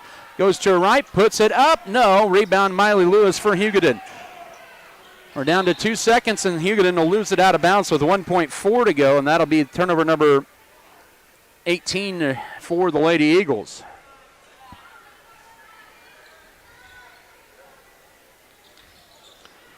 .4. Oh, that's going to be a 5 count and a turnover. Scott City's 15th of the night. 23-9, Scott City. They've scored 9 in this period. Hugoton has scored 3, and a half-court shot for Maile Lewis. No. 23-9, Beavers lead after 3 in the girls' game. Back in a minute for the fourth quarter. This is Scott City basketball. With the winter driving season ahead, it's time to go down the checklist for safe traveling. Great Western Tire can complete that checklist. They carry top-of-the-line tires like GF Goodrich, Dunlop, Goodyear, Kelly, Michelin, and Titan tires. Bring in your vehicle for an oil change and to get your wipers checked. Take advantage of their control gas, diesel, and off-road fuel, along with offering bulk fuel delivery. Make sure you're ready for the winter driving months with a trip to Great Western Tire, located in Colby, Hoxie, Oakley, and Scott City. Open Monday through Friday, 8 to 5:30, Saturdays 8 to noon. Nothing's better than homemade food. Well, that's what you get at Mom and Pop's Burger Stop in Scott City. What makes Mom and Pop's Burger Stop so good is they serve fresh burgers and slice up the best homemade pies in town. Don't forget they have a full salad bar along with weekly specials. You can check out their Facebook page, Mom and Pop's Burger Stop, for more information on their weekly specials. Or call 620-874-9292. Drop in for homemade food at Mom and Pop's Burger Stop, 308 West 5th Street, Scott City. Open Monday through Saturday, 11 to 2 and 5 to 8.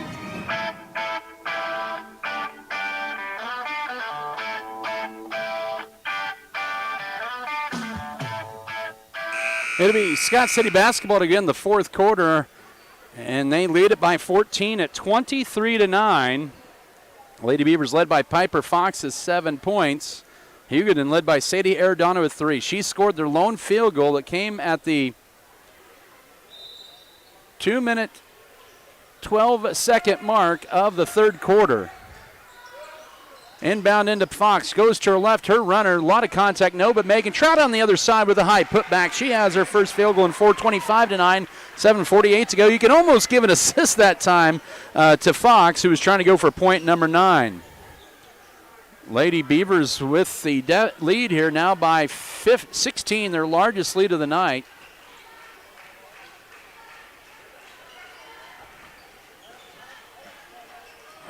Into right side now with it is Vegas. 10 to shoot for Hugoton.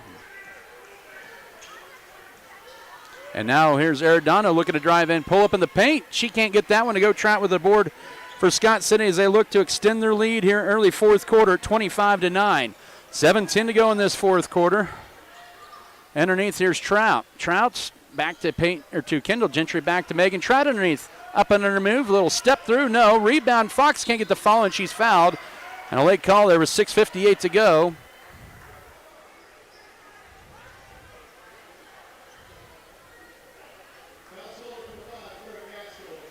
The foul on Fair Gaskell, her second. She has all the fouls in the second half for Hugoton, and that's their first of the fourth quarter. Fox with the free throw off the back iron and down. And Scott City now 9 of 11 at the line here in this ball game. They lead it now 26-9 with 6:58 to go.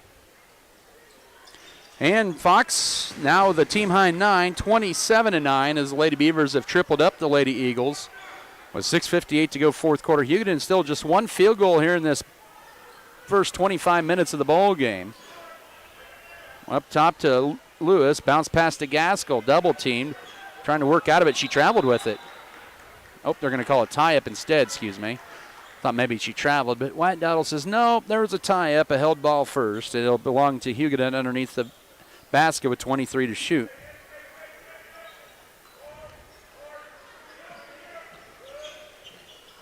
And now stolen away off the inbounds. That'll be turnover number 19 for Hugoton tonight. Lady Beavers double digits in steals here. 6:35 to go. And now up top to Kendall Gentry. Goes left to Avery Lewis. Lewis dribbles with it up top. Goes left now to Kendall Gentry, looking for a cutter, finds Piper Fox, trying to get to double figures. Megan Trout up top, goes to her right.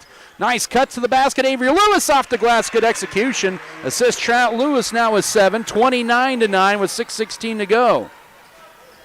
Lady Beavers trying to get to win number 8 on the year, and are up by 20, 2 minutes into this fourth quarter. Up top to Maile Lewis, goes left with the pass to Natalie Villegas, back up top to Lewis. 2 minutes into this fourth quarter, now back goes to Gaskell in the left short corner and a whistle, and they're going to get a reach-in foul on Piper Fox. That'll be her third, team foul number 1 of the second half. In fact, both teams have limited the fouls here in this second half. Fox with that third foul. Both teams just 2 fouls in the entire second half, 5:57 to go. And now Katie Weathers, and also in there is Kaylee Felker. Off the inbound shot, no. Trout with the rebound. I'm going to say last touch by Vegas. And Trout with another board. And it'll be Scott City's ball. She has now 8 rebounds unofficially tonight. She had a double-double last time meeting these teams of 14 points and 10 rebounds. Trout now within the front court, 5:47 left. Lewis out high with it, back up top to Kaylee Felker. Scott City with a 20-point lead, 29-9. 5:38 to go. Hugoton trying to tighten up their defense. Trout will drive in, kick it right wing. Lewis will launch a 3. That is short. Rebound in the paint. Miley Lewis for Hugoton. She'll race it across. She's going to go coast to coast. Nope, she'll pass instead. Trout right there. Just couldn't quite save it. It deflected off of her. Good hustle back that time. I thought maybe Lewis was going to take it, but she tried to go for the assist that time. And it'll belong to the Lady Eagles. Inbounding into Lewis at the foul line. And that's good for her first field goal of the night. 29-11. Timeout for Hugoton with 5:20 to go. They're down to 2 timeouts left. 29-11. Scott City back in a minute. This is Scott City Beaver basketball. As your local community foundation, we are dedicated to preserving local wealth so the communities in and around Scott County will forever remain attractive places to live, work, and raise a family. We respond to the needs of our community through grant making, scholarships, and other special projects. To learn more, give us a call at 620-872-3790 or visit our website at scottcf.org. We are Scott Community Foundation, securing our community's future. Your friends, your neighbors. Proudly supporting the Scott City Beavers on KSKL Mix 94.5 is Weathers Land and Livestock. They wish the Scott City Beavers the best of luck during the 2024-2025 season. Hard work, dedication, and persistence are the keys to success for a great season in athletics, activities, and even in the classroom. Proudly supporting the Scott City Beavers on Mix 94.5 is Weathers Land and Livestock. Good luck, Scott City Beavers, from Weathers Land and Livestock. Cheering on the Beavers.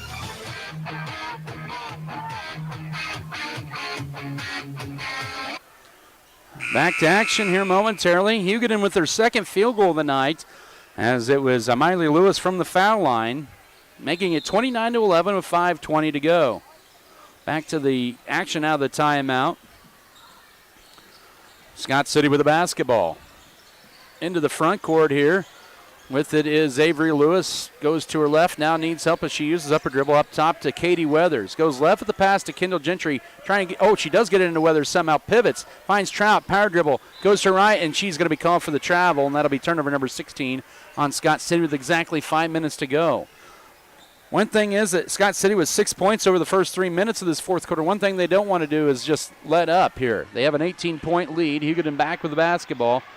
And they'll fire a 3, and that'll be too strong for Niehaus. Backside board to Katie Weathers. She has her second rebound of the night as Kendall Gentry pushes it across to Avery Lewis. 2 players to check in next dead ball. Kaylee Felker, she'll drive in up top to Kendall Gentry. Now Katie Weathers almost double dribbled with it as she almost pinned it against her knee.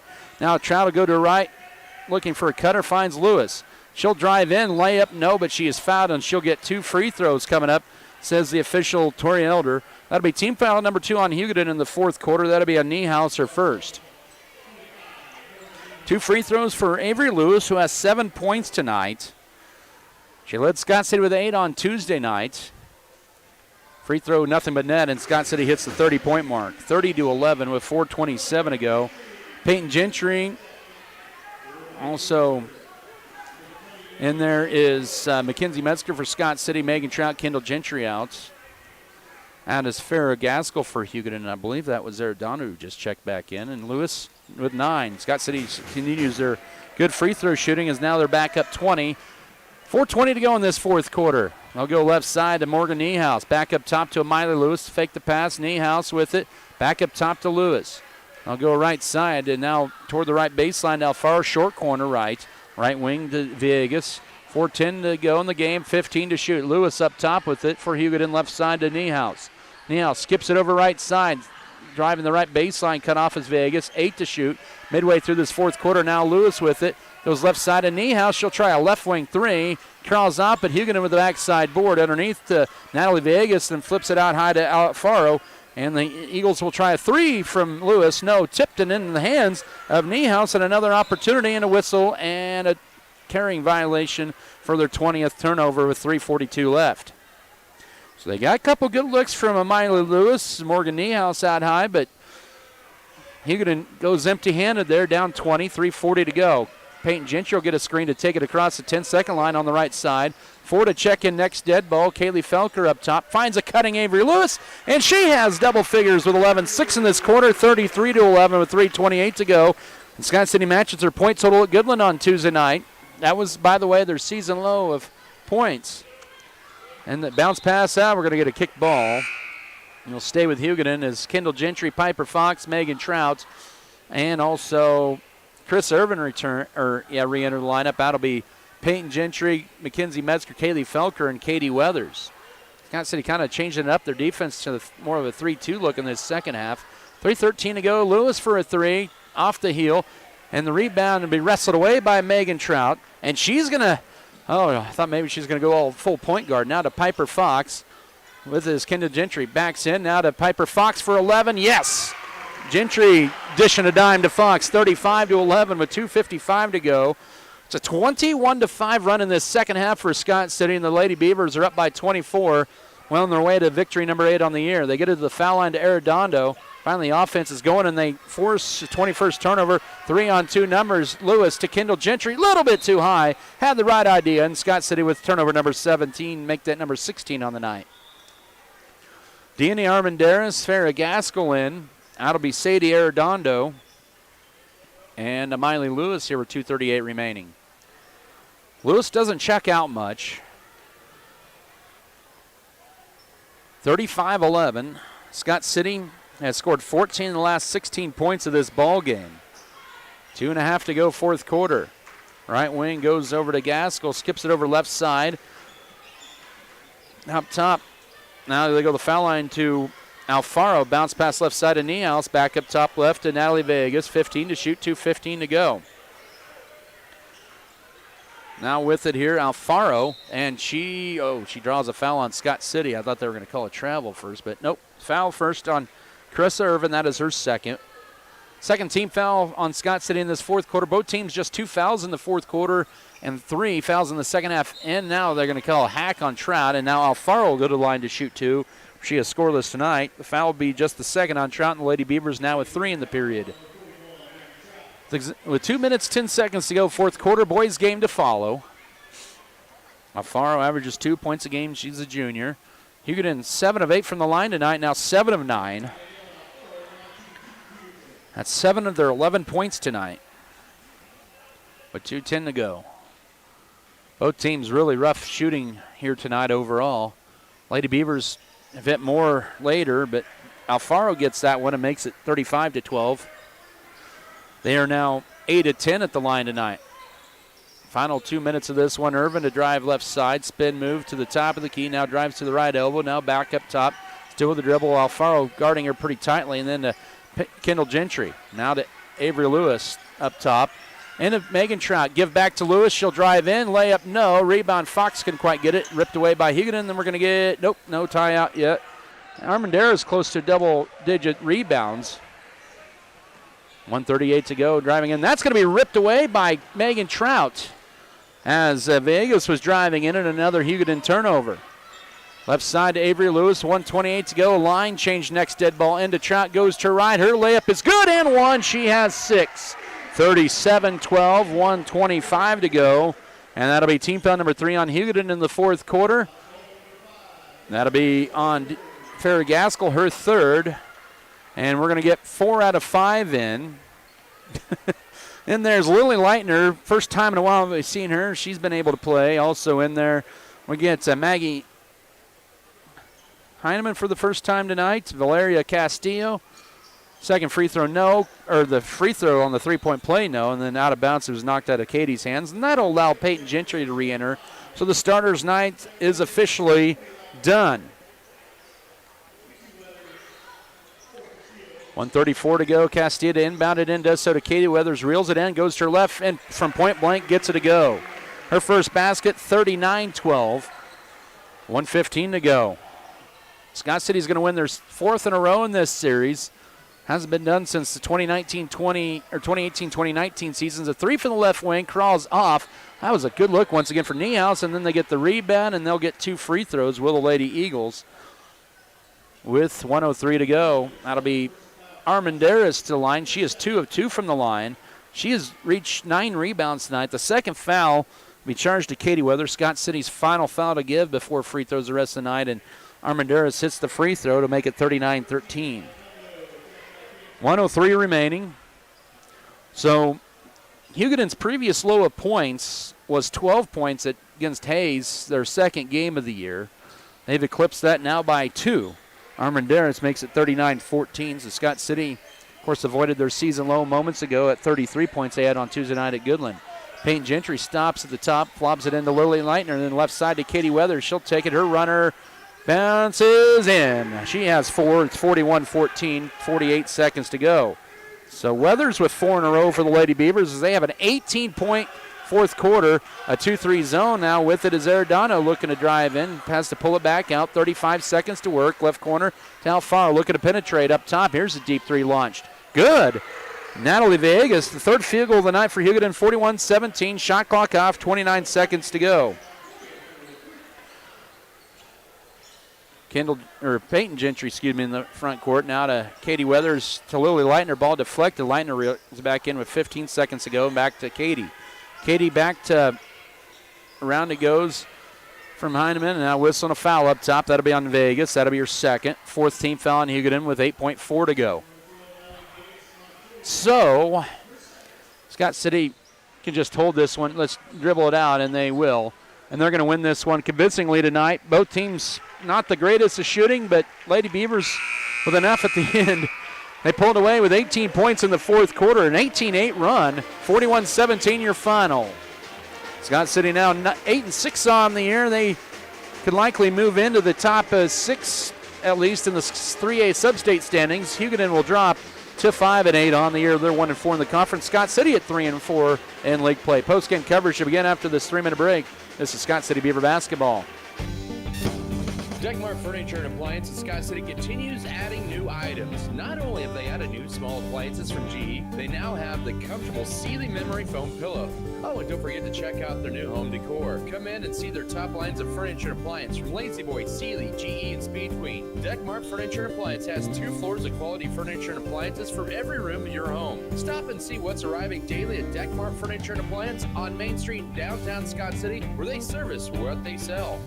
Is stress making you feel down and not your normal self? It's time to relax, rejuvenate, and enjoy life. And you can feel refreshed with a trip to Elevate You. Elevate You is a medical spa that offers a relaxing and rejuvenating environment with services you can't find locally. They offer several services, including IV therapy, compression therapy, hormone optimization, aesthetics, and weight loss solutions. Elevate yourself and set up an appointment today with Elevate You, located at 105 West 11th Street, Suite A in Scott City. Call 872-7675 or find them online at elevateyoumedSpa.com. The Scott Recreation Commission invites you to come get fit in their fitness center, no matter what your focus is. The Scott Recreation Commission features a wide variety of fitness activities, including free weights and cardio, with an affordable membership. You're able profitable harvest.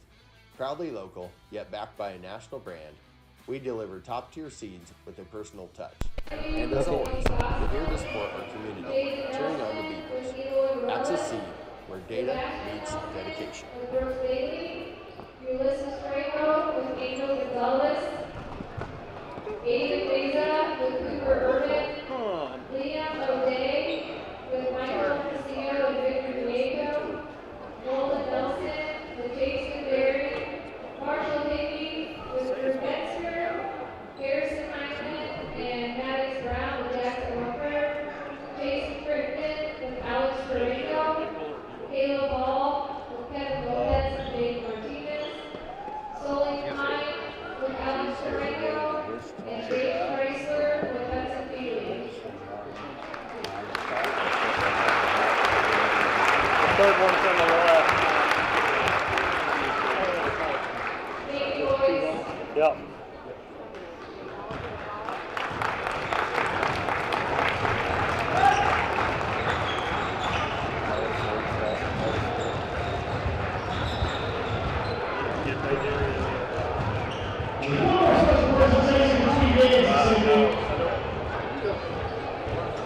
Be the first. Go.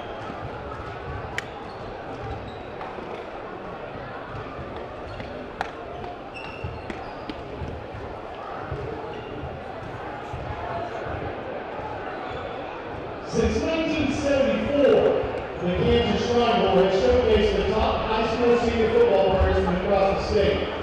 But the Kansas Shrine Bowl is much more than a game. This select fraternity law firm has helped the Kansas Shrine Bowl donate nearly $4 million to the Shriners Children's Hospital while playing for the kids. Tonight, we have Shriners from the South County Shrine Club and Shriners Children's Patient Ambassador Derek McKean. Here to extend an official invitation to Jackson Rumford to participate in the 52nd annual Kansas Shrine Bowl presented by Maile Construction.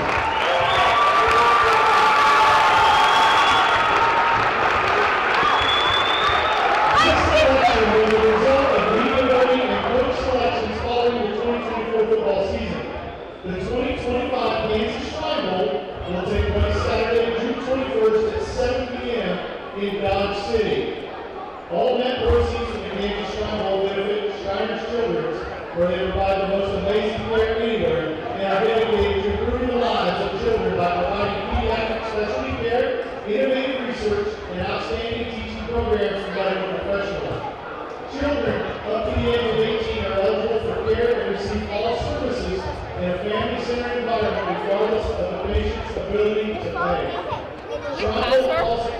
Additional events include the Kansas Masonic All-State Marching Band Camp, the Kansas Shrine Bowl All-Star Cheer Camp, the Kansas Shrine Bowl Charity Carnival, golf tournament, parade, and much more. To show your support for our Kansas Shrine Bowl All-Star, visit www.kansasshrinebowl.com/support. Thank you, Shriners, for everything you do, and congratulations to Jackson Rumford, 2025 Kansas Shrine Bowl West All-Star.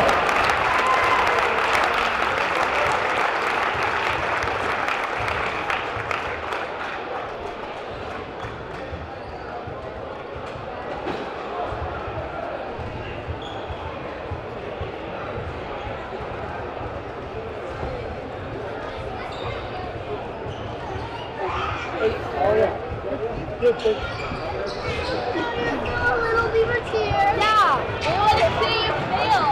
So that's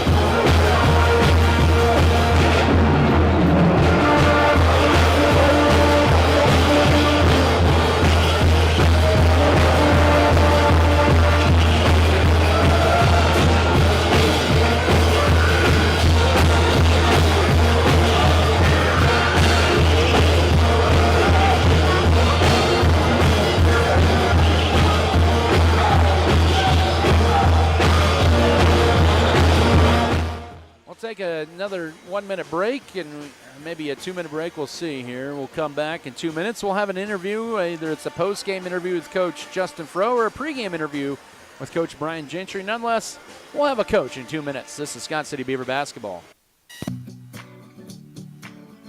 Is it time to update your home with the latest trends? Come on in to Giftologist in Scott City. Giftologist can help you upgrade your space and decor that spans the changing seasons. We also have a great line of today's trends in jewelry, cookware, candles, Ashley signature furniture, as well as a wide variety of Yeti products. Oh, and did I mention that we also have a great selection of gifts for kids? There's something for everyone inside Giftologist, located on Main Street in downtown Scott City.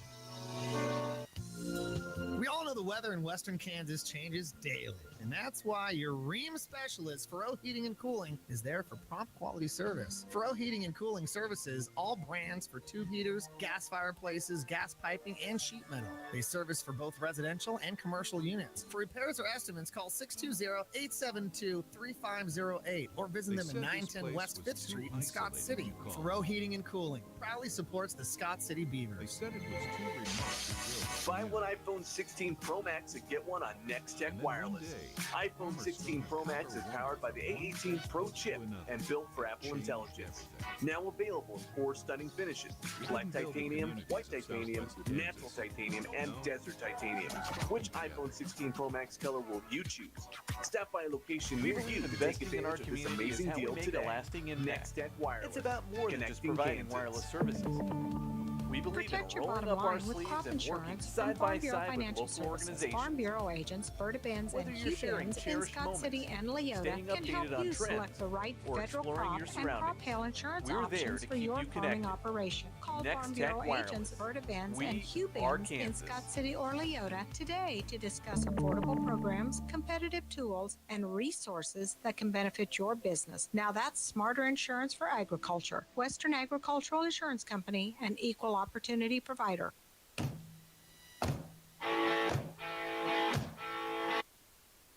All right, we're back here at the Scott Community Event Center. We've got Coach Justin Froh here to join us here. And, Coach, congratulations on the win. 41-17 your score. I'll tell you what, for a while, I didn't know if anybody was going to get it in there, and you were going to have to call the custodians or something to take a lid off the basket, but finally got it going there in the second half. But it was a good win for you guys to bounce back with tonight. There we go. There we are. Sorry about that. No, it was it's pretty ugly to start the game there. I mean, not necessarily just ugly like bad shots. Like we were taking good shots and getting a lot of good looks. I think our 3 of our first shots we had were like a foot or 2 foot from the basket there. We just couldn't get anything to fall early, and then we just sped our feet up a little bit and turned the ball over. But I felt like we handled the ball well tonight. Compared to the first half last time we played them. We didn't have any bad turnovers in terms of tip balls and just throwing it to them. I think we could see that we could see the next step, and we were just a little quick with our feet and trying to attack the basket and get there. But just as soon as our shots could start falling for us, we'd go on a little bit of a groove there, and just pretty pleased with our defense tonight. Almost held them to 0 points in the first quarter there, and under 10 for the half, and for a majority of the game there. So real pleased with that effort, and that's what you got to do if you're not going to make any shots on the offensive end. You got to be able to lock down on the defensive end and keep getting stops and building those stops, so that way you can keep them within range. And then whenever your shots start to fall a little bit, you go on a little bit of run and give yourself a little gap. You had to know your defense was in a good groove tonight. You forced 2 shot clock violations in a row to begin the ball game. You forced another one to begin the second half. Yeah, I thought we just moved real well and we talked real well, and for some reason the girls love playing a 2-3. So I don't know what the deal with that is, but I thought we did a good job. We kind of saw some things last time we played them in that second half there, switching to 2-3, and thought we did a pretty good job with it. So I just decided to stick with it tonight, and they did a great job with it, and I thought we played real well on the defensive side. At times you moved the ball really well there. You eventually were getting it down into the paint there, and you saw Avery Lewis really driving in. Piper Fox had an assertion of the basket as well, and even Megan Trout couldn't get her shot to go time. She got a couple finally there in the fourth quarter, but I thought your assertion of the basket was good once again here tonight. Yeah, we moved the ball well, and we got really good looks. So nothing was falling for us, and I thought we'd shoot a little better tonight since we had a little bit extra time to warm up with no JV game in front of us. But that's all right. Whenever those shots aren't falling and the game's not going the way you want it to go, you got to figure out ways to make the game go in your favor. And I thought we did that by stepping up on the defensive end and then allowing for us to kind of get through those rough patches on the offensive side. But more importantly, you close out the month of January 6-2. That's a pretty good month there with big games coming up in February, starting on Tuesday night with the home game with Holcomb.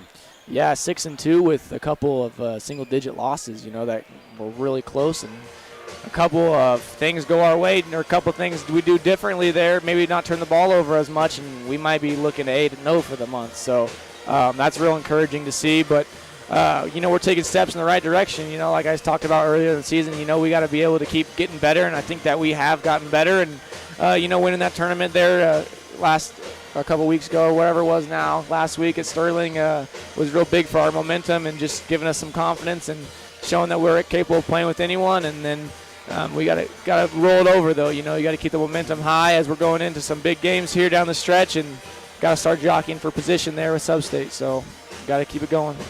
All right, well, good win here. Coach Justin Frody joining me here. And, Coach, thanks again for the time as always here. And we'll see you next week and I guess next month. Yeah, absolutely. Thanks, Adam. All right, comments from Coach Justin Frody there after the Beavers picked up a big victory here tonight, 41-17 the girls. We'll come back in 30 seconds. We've got boys pregame with head coach Brian Gentry in 30 seconds. This is Beaver basketball. Fairleigh Feed Yard at Scott City takes pride in being part of Kansas's cattle feeding industry and is constantly aware of the specific needs of today's cattlemen. You can expect the best at Fairleigh Feed Yard, located 7 miles south and 6 miles west of Scott City. They believe in the importance of feed and ration preparation, health programs, death loss management, and overall handling of your feeder cattle. Fairleigh Feed Yard supports the area activities and youth of Western Kansas. Make Fairleigh Feed Yard your custom cattle feeder. That's Fairleigh Feed Yard of Scott City.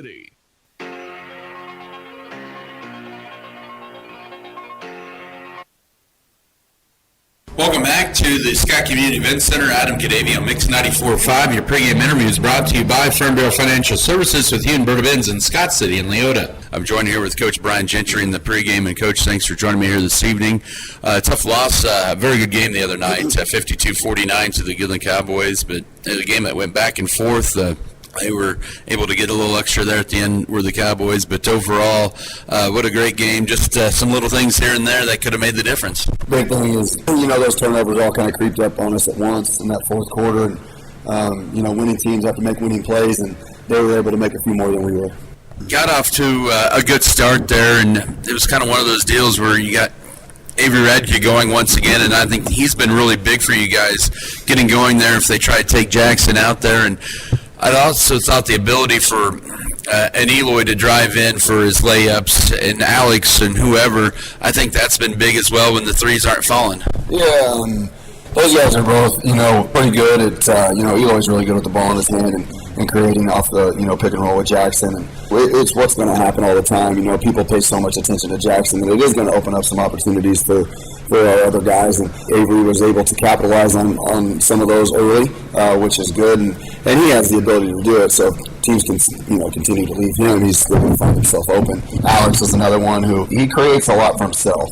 We don't really need to run plays for Alex to get him going. His defense, generally leads to offense for us at some point in time. But all of our guys are doing such a good job of taking the opportunities that they're given and capitalizing on them. Now, when shots aren't falling, we need guys to understand that just because they're not falling, they still have to impact the game. So if you're not scoring, what else are you doing to help us? And with Alex and Avery, it always seems to be rebounding. Like there's 4 or 5 rebounds for each one of them. A couple steals, a couple assists. So we just have to have guys continuously contribute in other ways than just scoring. Once again, it is Coach Brian Gentry here pregame tonight. Scott City taking on the Hugoton Eagles, and this is a team you saw 8 days ago, and they've dropped 3 in a row, so they're going to come in pretty hungry, losing to a good Holcomb team on the road on Tuesday night. Hugoton, what do you remember kind of from that game 8 days ago that maybe you probably see a little different from them tonight? They do a very good job of spacing the floor. Their guards are really good, ball handlers, so they're able to create.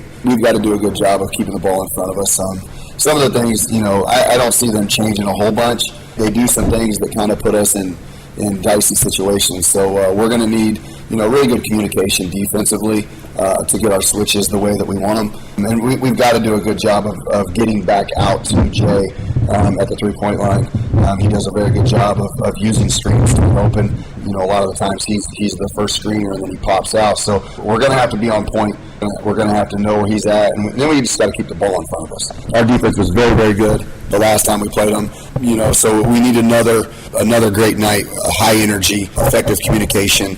And we've got to rebound the ball the first time and not give them second chance opportunities.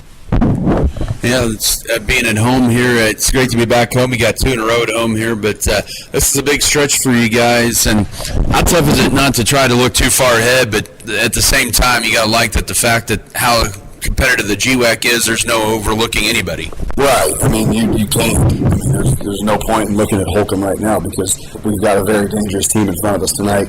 And like you said, they're kind of in some uncharted waters, with losing 3 games in a row, things that program hasn't been, accustomed to over the last few years. And so when you put a team's back up against the wall, how do they respond? We'll find out tonight. But I know how my guys are going to respond, after Tuesday, and I'll continue to say it. They're such high character guys that there is no taking a step back. There is no, sulking and being upset after a loss to a very good team. So our guys are going to respond the correct way.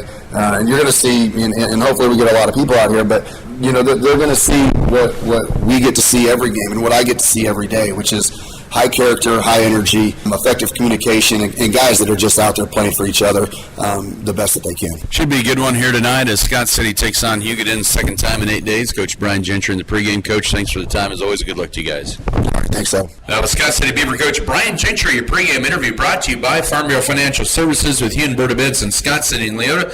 More to come in your pregame show. We'll have a breakdown of the matchup. Also bring you starters, keys to the game, and the tip-off after this timeout. This is Scott City Beaver basketball.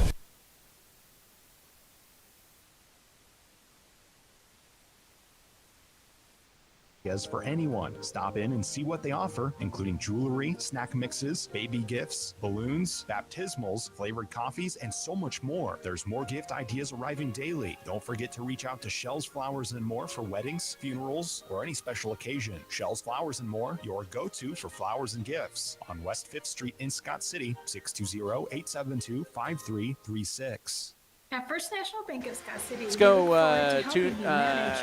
3 minutes total, please. 3 minutes. Convenient online banking service. Not only can you check your daily account history and spot fraud, you can also set e-alerts that will notify you if your account balance drops below an amount that you have chosen. Send notifications when your statement is available and when your loan payment is due. Don't forget about online bill pay. Check it out at fnbscott.com or come see us at First National Bank of Scott City. Member FDIC and equal housing lender. You know how they say the most important thing in real estate is location, location, location. Well, location is critical to seed innovation as well. Every year, Pioneer conducts more than 17,000 on-farm trials to make sure the seed you plant has been proven to perform in your location. Pioneer, our name is our mission, and what's next happens here. Contact me, Kevin Davis, with Precision Ag and Seed at 620-874-0478 to learn more. And go Beavers!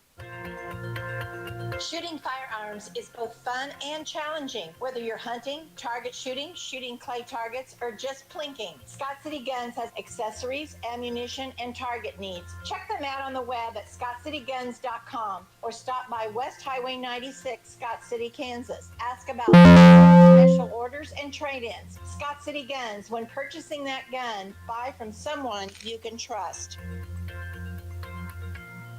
If your furnace is not working, would you hire some random fixer-upper? Likely not. You'd call the heating experts at Turner Sheet Metal Heating and Air Conditioning in Scott City. Find out how you can save on your heating and cooling bill with the Bryant Evolution System. Call Turner Sheet Metal Heating and Air Conditioning today at 872-2954 to help you save money on heating costs. Free estimates are available. They say thank you for your business and look forward to working with you. Turner Sheet Metal Heating and Air Conditioning, South Highway 83 in Scott City, where they do whatever it takes.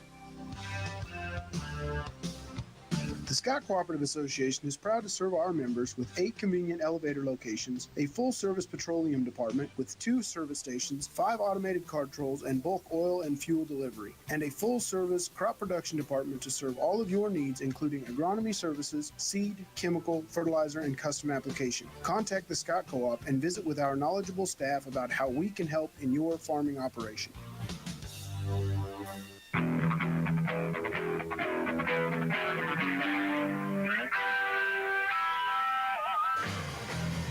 All right, we're back here inside the Scott Community Event Center as we get you going for the boys' side of things here for Scott City and Holcomb. Should be a good one here as Scott City looking to pick up another win and close the month of January on a 6-2 record. And tonight here, Scott City trying to advance on here to get to their 11th win of the year. That would match their win total from last year. The Scott City boys rather 10-3 on the year, 4-3 in the league after a tough one and a good battle between Goodland and Scott City on Tuesday night at the Max Jones Fieldhouse that would favor the Cowboys 52-49. And Game when Scott City did well through the first 3 quarters taking care of the ball, but they would commit 7 fourth-quarter turnovers, and that would kind of doom them in to kind of go along with the offensive rebounds that allowed Goodland to score quite a few extra points in that fourth quarter, and the little things there were the difference in that ball game on Tuesday night. But Scott City still played pretty good defense despite being a little undersized there, which is rare to say, though, this year for them. But Hugoton, on the other side, they've really struggled this year. They've dropped their last 3 games. They're now 4-8 on the year, 1-3 in the conference after a 13-point loss at Holcomb on Tuesday night as they continue their road swing through the western half of the state of Kansas and even Oklahoma. Since their first road trip on the 14th of January, they've been to Sterling 3 times, of course. Scott City, they'll be at Cimarron, at Goodland, at Ulysses before they have a home game with Holcomb on Valentine's night. It'll be the second time in 8 days that these 2 teams play, and this will be meeting number 75 since 1989. Scott City leads the series 41-33, but Hugoton has won 8 of the last 10 ball games. Last win for Scott City at home against Hugoton was in 2022 in a 60-59 victory, trying to win back-to-back games against the Eagles for the first time in 10 years. And should have a good one here, but Hugoton tonight without Julian Delgado once again. He was out after the Scott City game. He was out in the Lions game. He was out in the Holcomb game on Tuesday night. Hopefully we'll see if he'll be back later on this season. But they'll start more than likely Adrian Adigan in his place, who's really stepped up big for him down the stretch. He don't have any points from them on Tuesday night, but he had 7 against Scott City in the first meeting. As we got a pretty good crowd on hand tonight here in Scott City. As we're moments away from the introduction of the starters. Beavers trying to get to 11-3 on the year and remain in remain in the top 4 of the GWAC standings as well. Scott City sitting in 4th right now with a 3-3 record as they begin the second half of the conference slate. 3-3 on the year in the league. Hugoton is 1-3. Let's get to your starting lineups here. Good crowd once again on hand here tonight. First of 2 Friday night basketball games this year for Scott City. The other one's not until the 21st of February to wrap up the regular season with Cimarron. All right, starting lineups once again tonight here presented by Security State Bank in Scott City and Leota. For the Hugoton Eagles, Trey O'Neill in his 4th season with the Eagles, assisted by C.J. Korf and Gavin Williams. He'll start Hunter Garza, a 5'10 junior who averages around 7 points and 1 assist per game. Jay Acosta, he's a 6'2 senior. He's one of those you have to watch out for. He averages 14 points, 3 rebounds a game. He had 14 8 days ago against Scott City. And 3 weeks ago at home against Colby, he poured in 41 points in their 1-point loss.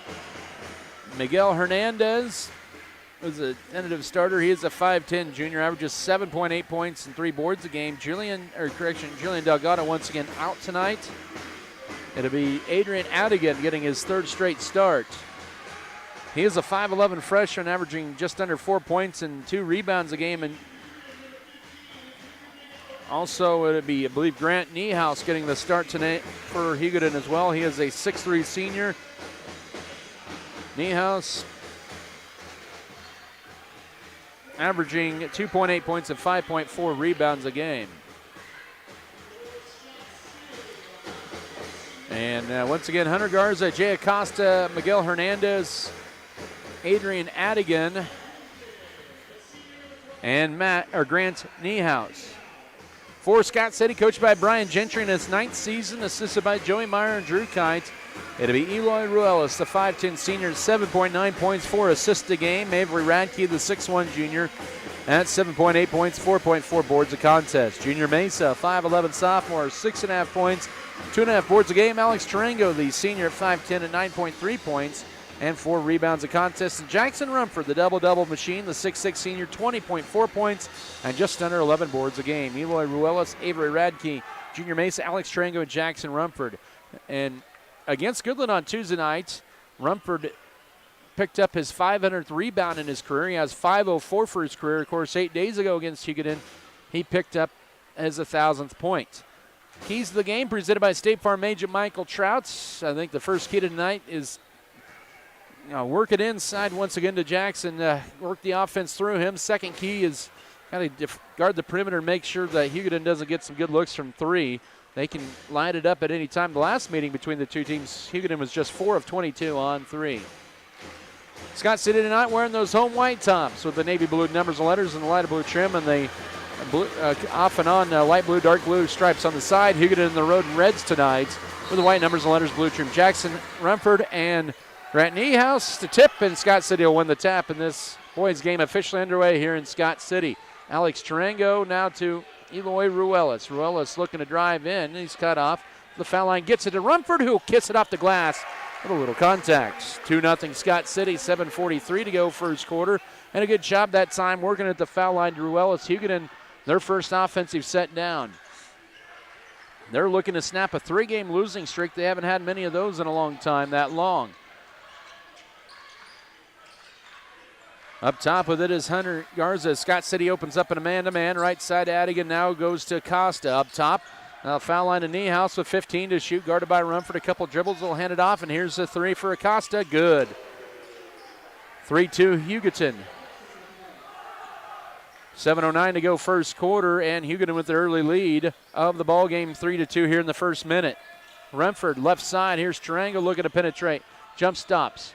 Out high to Ruelas. Ruelas sees an alley. He'll drive in, dish it left corner to whistle. They'll call a foul on Hugoton. That'll be the first of the night with 6:54. They're going to get the foul on Adrian Adigan, the 5'11 freshman. Of course, his dad is Manuel Adigan, who just got done coaching moments ago for the girls team. His sister Samaya plays at Northwest Oklahoma State. Entry feed into Rumford. Keeps it alive. 6:45 to work first quarter. Ruelas with it. Going to whistle and a push. He found underneath. That'll be on Niehaus. He and Rumford were fighting. And that's already 2 fouls on Hugoton here in the first minute 16 of the ball game. 6:44 to work first period. Ruelas to trigger it in and a new 35 for Scott City down 3-2. Voids a 5 count, gets it to Radke, right corner to Ruelas, into Rumford. Power goes up, gets stripped, and good defense that time, recovering defense, but Hugoton unable to keep the possession, and it'll stay Scott City's ball. They do say it was an exchange of possession here with 6:37 to go first quarter, so a new 35 on the shot clock. 3-2 Hugoton lead. Ruelas to lob it in to Rumford up top. Trying to get the backdoor cut to Ruelas, but nicely guarded by Hugoton as they play tight man-to-man. Radke with it up top to Mesa. Niehaus, a lot of hands on the back of Rumford, close to picking up a second foul. Kind of pecking at him like a chicken would.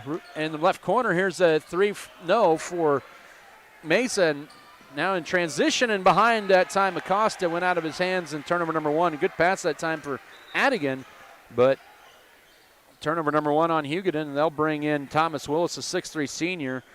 He'll be in for Niehaus.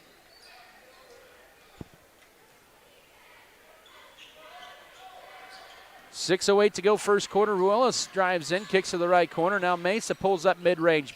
Bank, a little strong rebound. Rumford, he'll reverse it, and he has all 4 of Scott City's points. 4-3, 5:59 to go first quarter, and Scott City back on top by a point.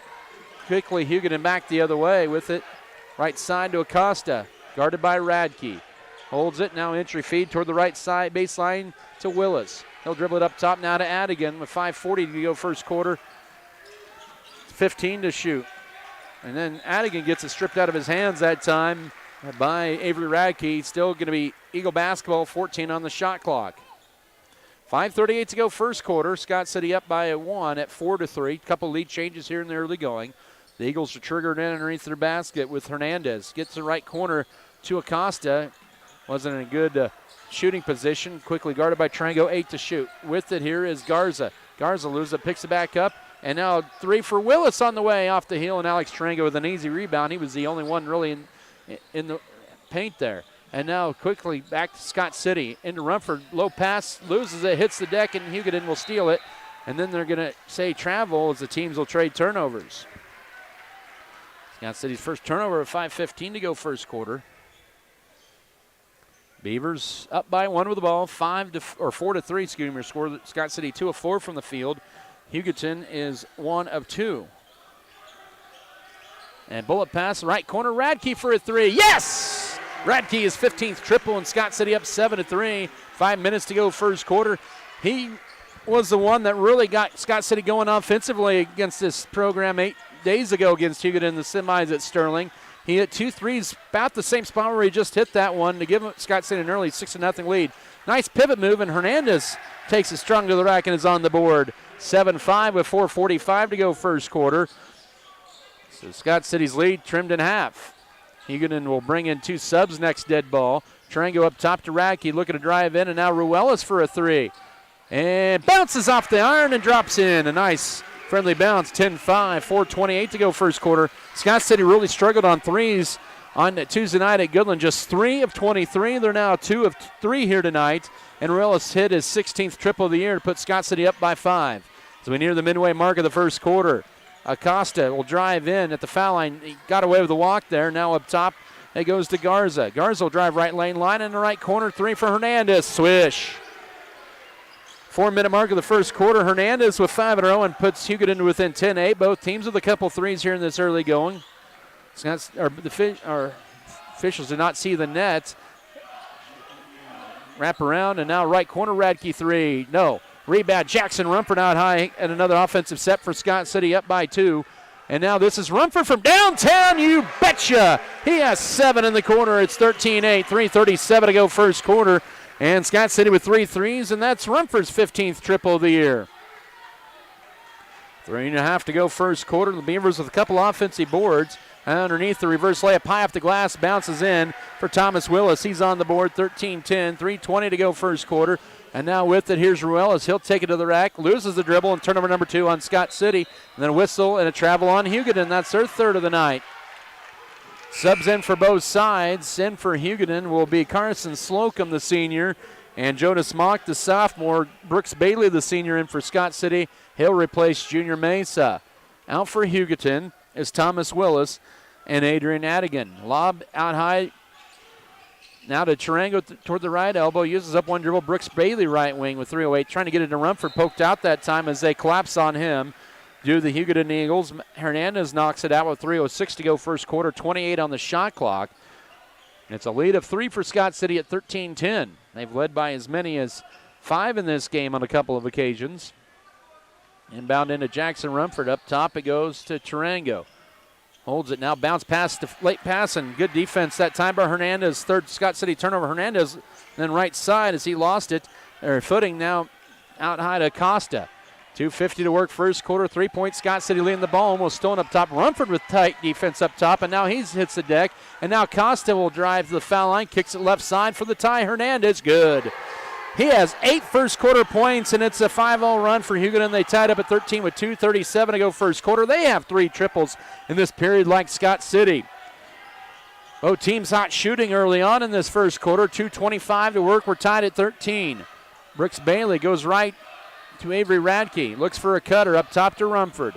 Rumford now left side to Alex Tarango. Lost it. Now he'll lose it out of bounds, and Scott City with 3 straight turnovers here with 2:15 to go first quarter, and Hugoton looking to retake the lead. We're tied at 13, so it's been kind of the turnover bug that has, unfortunately for Scott City, continued from the fourth quarter against Goodland on Tuesday night. They had 7 in that fourth quarter on Tuesday night at Goodland. They have 4 in this first quarter.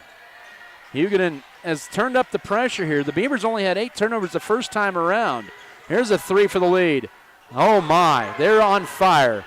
That's good for Acosta, and Hugoton now with an 8-0 run, 16-13, 1:54 to go first quarter. They have hit 4 triples off 5 attempts out high. They are 6 of 7 shooting in this first quarter. Scott City 5 of 7.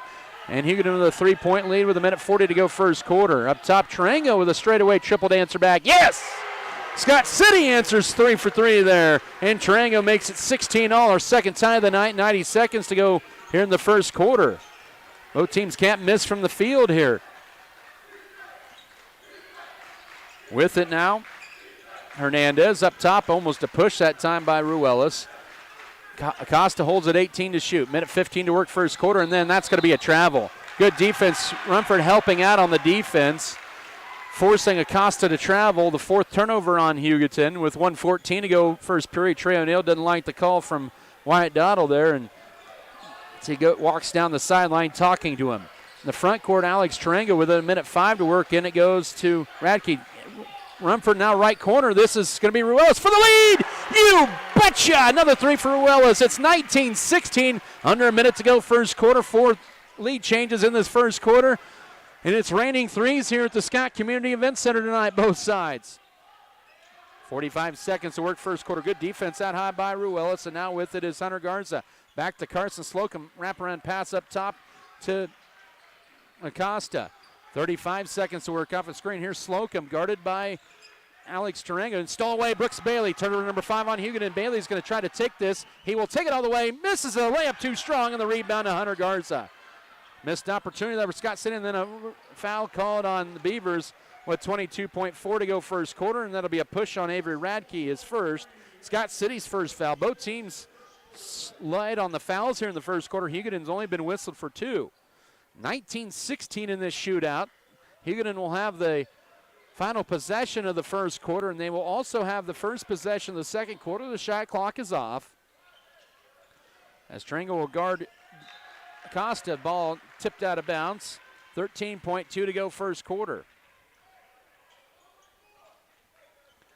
19-16 Eagle lead, or deficit, excuse me. Hugoton with the basketball. Good defense by Rumford on Mock. He'll get around him, and then Eloy Ruelas intercepts the pass with 6 seconds. Ruelas is going to take this one on the way. He'll lay it up and score it. It's a little kiss off the glass. He has 8.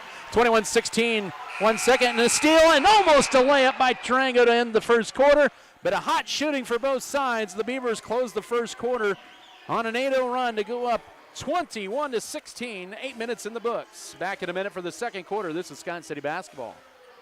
Even if it's been years since you graduated, your college team is your life. Well, you can have an agent for life, and auto, and home, and business insurance. Imagine that. One insurance agent for everything. It's that simple. So get a Farm Bureau agent for life. In Scott City and Dighton, call Neil Baker. In Dighton, 620-397-5345. Or in Scott City at 620-872-7226. Farm Bureau Life Insurance Company. Farm Bureau Property and Casualty Insurance Company. For the best Mexican food in Scott City, visit El Dos de Oros. El Dos de Oros is ready to serve you with great menu options. It's not just the food. Stop in and enjoy their great margaritas, michelada, or those popular street tacos. And don't forget, El Dos de Oros has daily specials. They can also welcome any large or small gatherings. So put your worries away and enjoy great food and drinks from El Dos de Oros, right off Main Street in Scott City.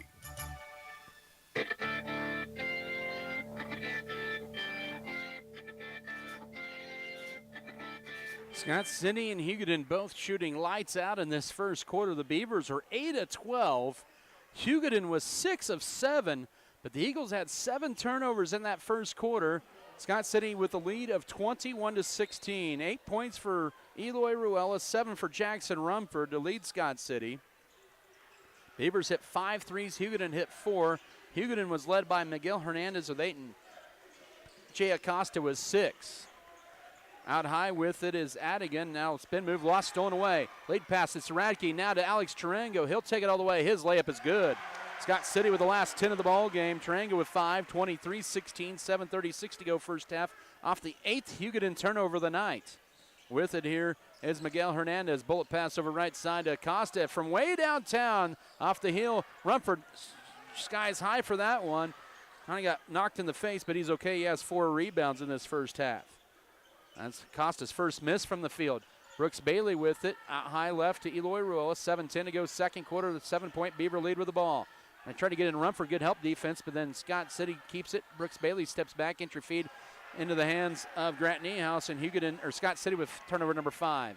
Hugoton quickly down with Miguel Hernandez up top. Anigan turns down the 3, and now here's Acosta driving in, pulling up mid-range, buries it. He has 3 of 4 from the field with 8 points, 23-18, 6:50 to go first half. Both these teams shooting the ball really well here in this first half.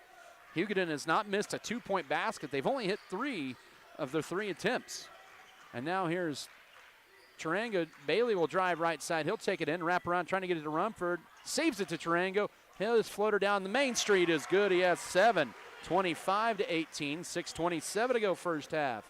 So Scott City back up by 7, matching their largest lead. They're on a 12-2 run over the last 3 minutes.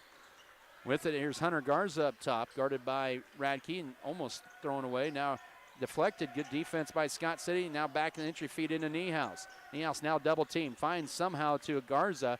Now Niehaus with an easy layup. He has his first basket, 25-20, 6 minutes to go first half. Hugoton still remains hot. They have not missed a 2-point basket all night. 5:55 to go first half. Brooks Bailey holds it off a screen up top. It's Radke. Now left side to Ruelas, back to Rumford. Rumford up top. Here's Tarango. Turns down the 3. Now flips it behind him to Ruelas. Right side it goes to Radke up top to Tarango. 12 to shoot.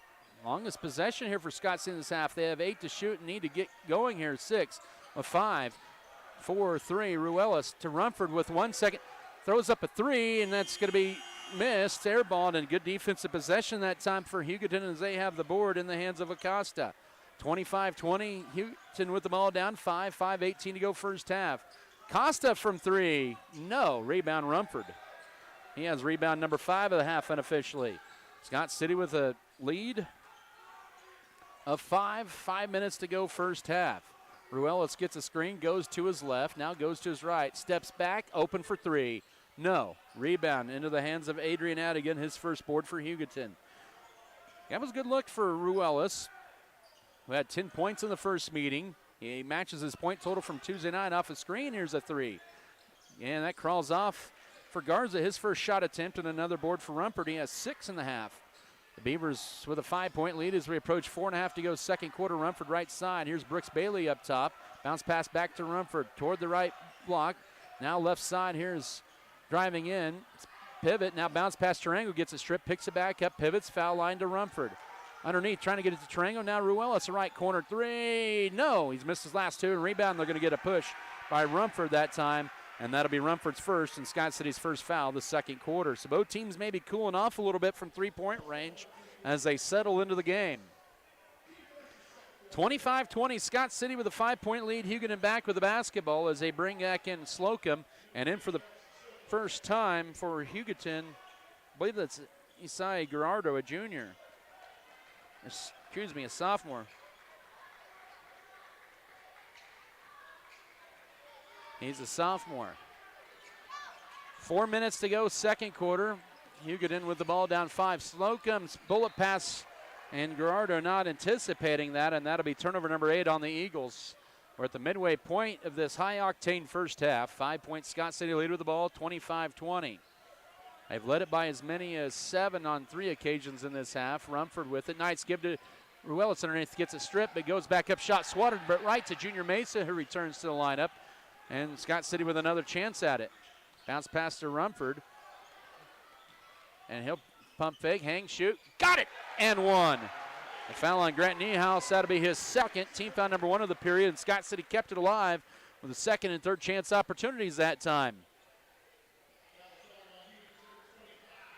So Niehaus has 2 of their 3 fouls of the ball game. Team foul number 1. Rumford now with 9. Looking for point number 10 here. He's got it. First free throw of the night. It's a full timeout. Scott City with their largest lead at 28-20. 3:40 to go second quarter. Back in a minute. This is Beaver basketball. Miller Veterinary Clinic in Scott City loves to take care of your large or small animals as much as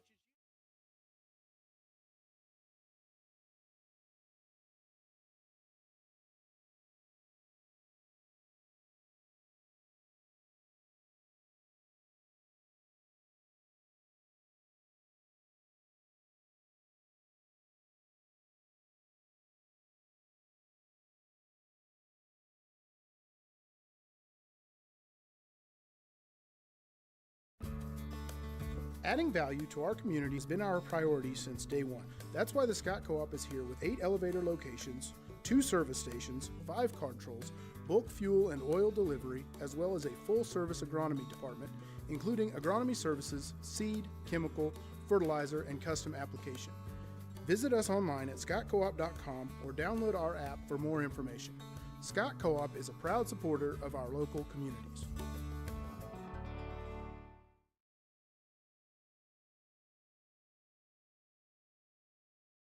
Services Neil Banker, Fro Ag Service, Fro Heating and Cooling, Fro Electric, Good Anesthesia and Pain Management Services.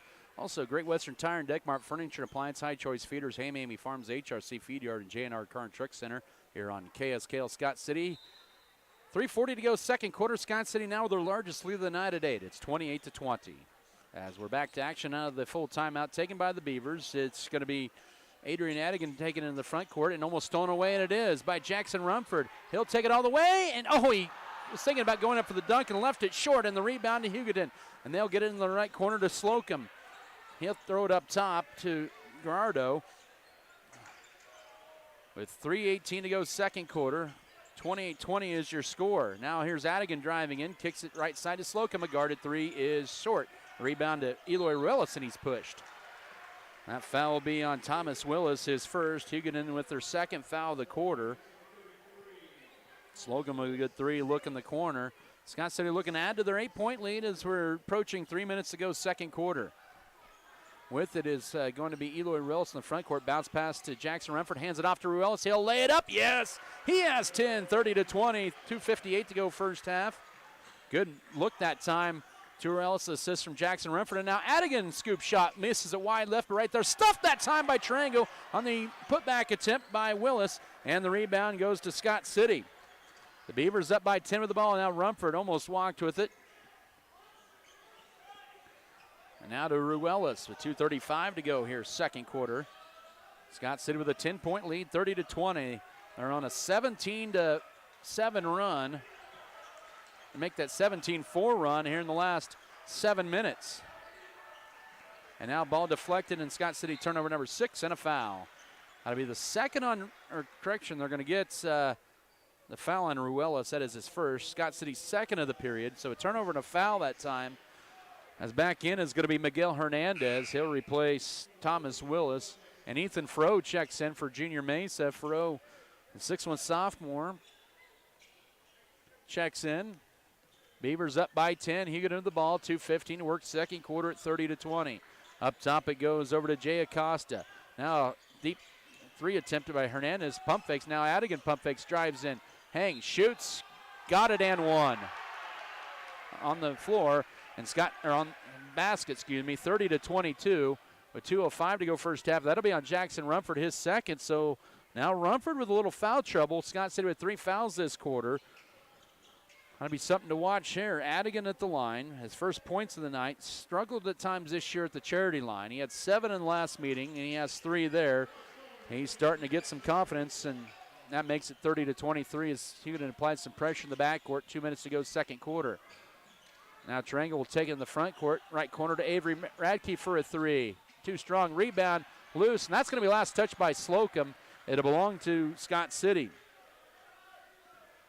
1:51 to go first half. 30-23 Scott City with the basketball back and a new 35. Triangle to inbound it in. Does so up top. It goes to Ruelas. Ruelas up top.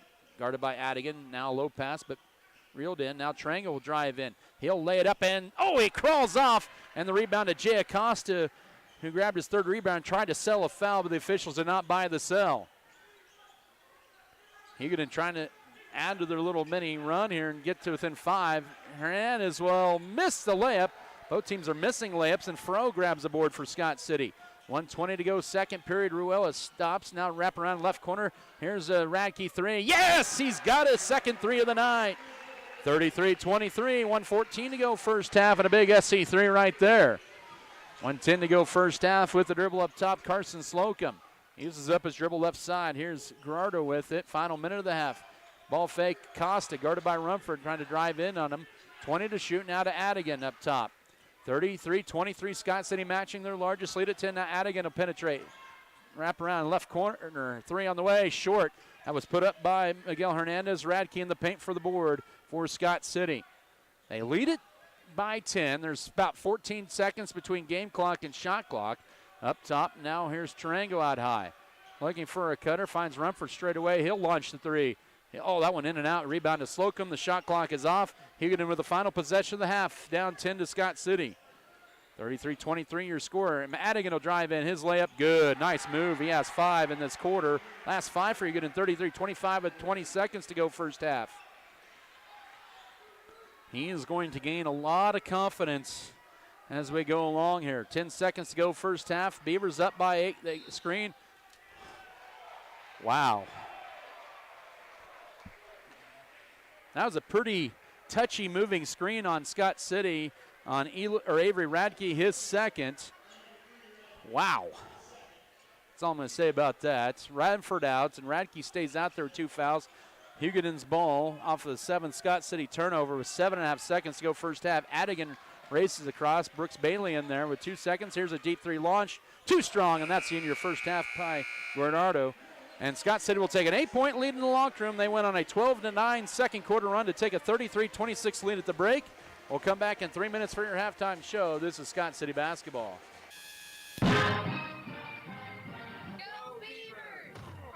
Richards Financial Services at 106 East 6th Street in Scott City is once again pleased to be a Booster Club sponsor for the Scott Community High School Beavers and a proud sponsor of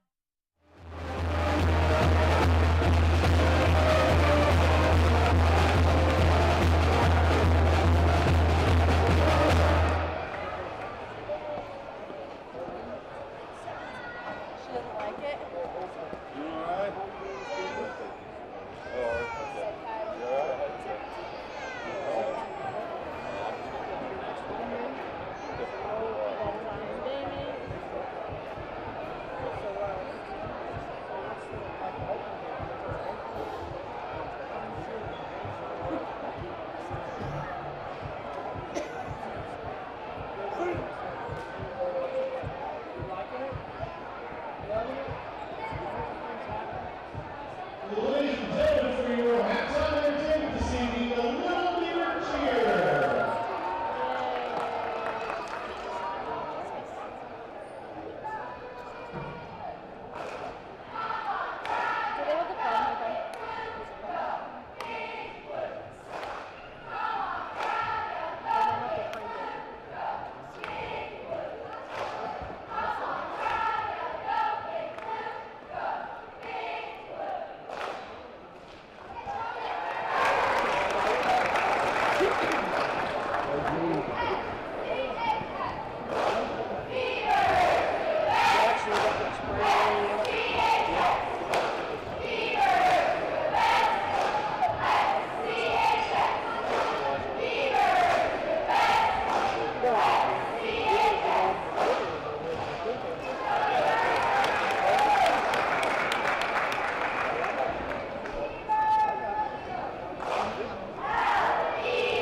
Alex with the 2-point basket in the first half. Hugoton would hit their first 4 or 5 2-point baskets from the field, as they would have a total of 9 turnovers unofficially in that first half, 6 steals. They would 3, 4, 5, about 8 rebounds, 6 defensive and 2 offensive boards for Hugoton in the first half. 10 each for Eloy Ruelas and Jackson Rumford for Scott City. 6 for Avery Radke on a pair of threes. 7 for Alex Tarango. That's your scoring for Scott City here in the first half. They had 5 fouls, but 2 by 3 different players, so that means 2 of them had 2 fouls. They had 4 steals, 8 defensive rebounds, 4 offensive boards, 12 rebounds for Scott City here unofficially in the first half. 33-25 your halftime score. We'll take a 2-minute break. We'll come back with the rest of your first half and then get you set up for the second half of play. Beavers up by 8 at the break. This is Scott City basketball. Hand in life. I'm Michael Trout with State Farm in Scott City. If something happened and you weren't here tomorrow, would your family be provided for? Life insurance is just the right thing to do, the way to be prepared. Stop by or give us a call at Michael Trout State Farm. We can work with you to find the best life insurance plan to fit your need or to make sure you have enough. This isn't something to put off another day. On the field of life, be prepared. Michael Trout State Farm, Scott City. Like a good neighbor, State Farm is there. Security State Bank is proud to walk alongside our neighbors and fellow local businesses to help them build a better future. It's how we measure success. That's why we craft our banking products and services to work for you and fit your unique needs.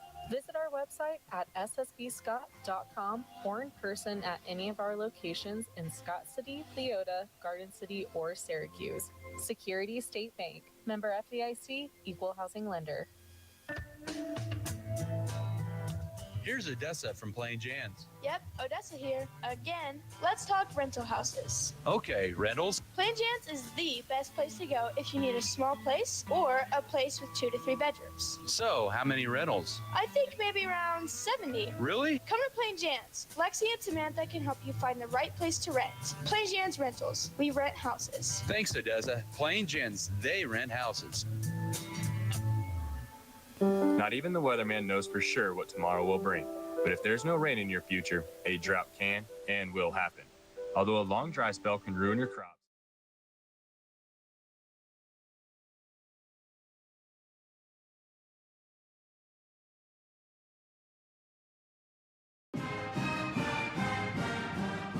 Scott City Eye Center has been a leading provider of optometry services and vision care products in the Scott City community since 1999. Our experienced eye doctors offer comprehensive vision examinations that our Scott City Optometry Office specializes in the diagnosis and treatment of a wide array of eye diseases, conditions, and problems. We use advanced diagnostic technology, and we are committed to improving the quality of life. Give yourself the gift of clear vision by scheduling an appointment with Dr. Joshua Gooden, OD, today.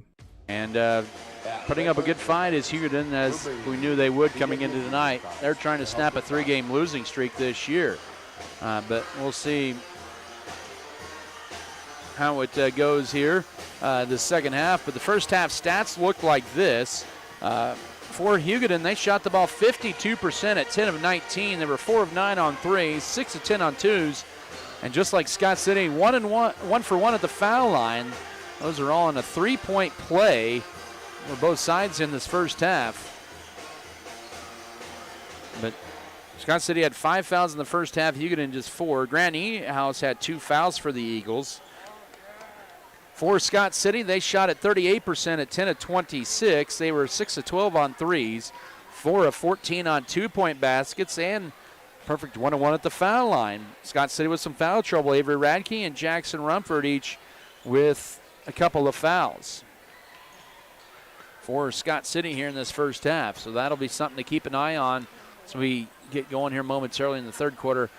Beavers will be at home. It'll be winter homecoming on Tuesday night here at home against the Holcomb Longhorns. Girls at 6, the boys to follow. I believe they'll do the winter homecoming coronation in between games.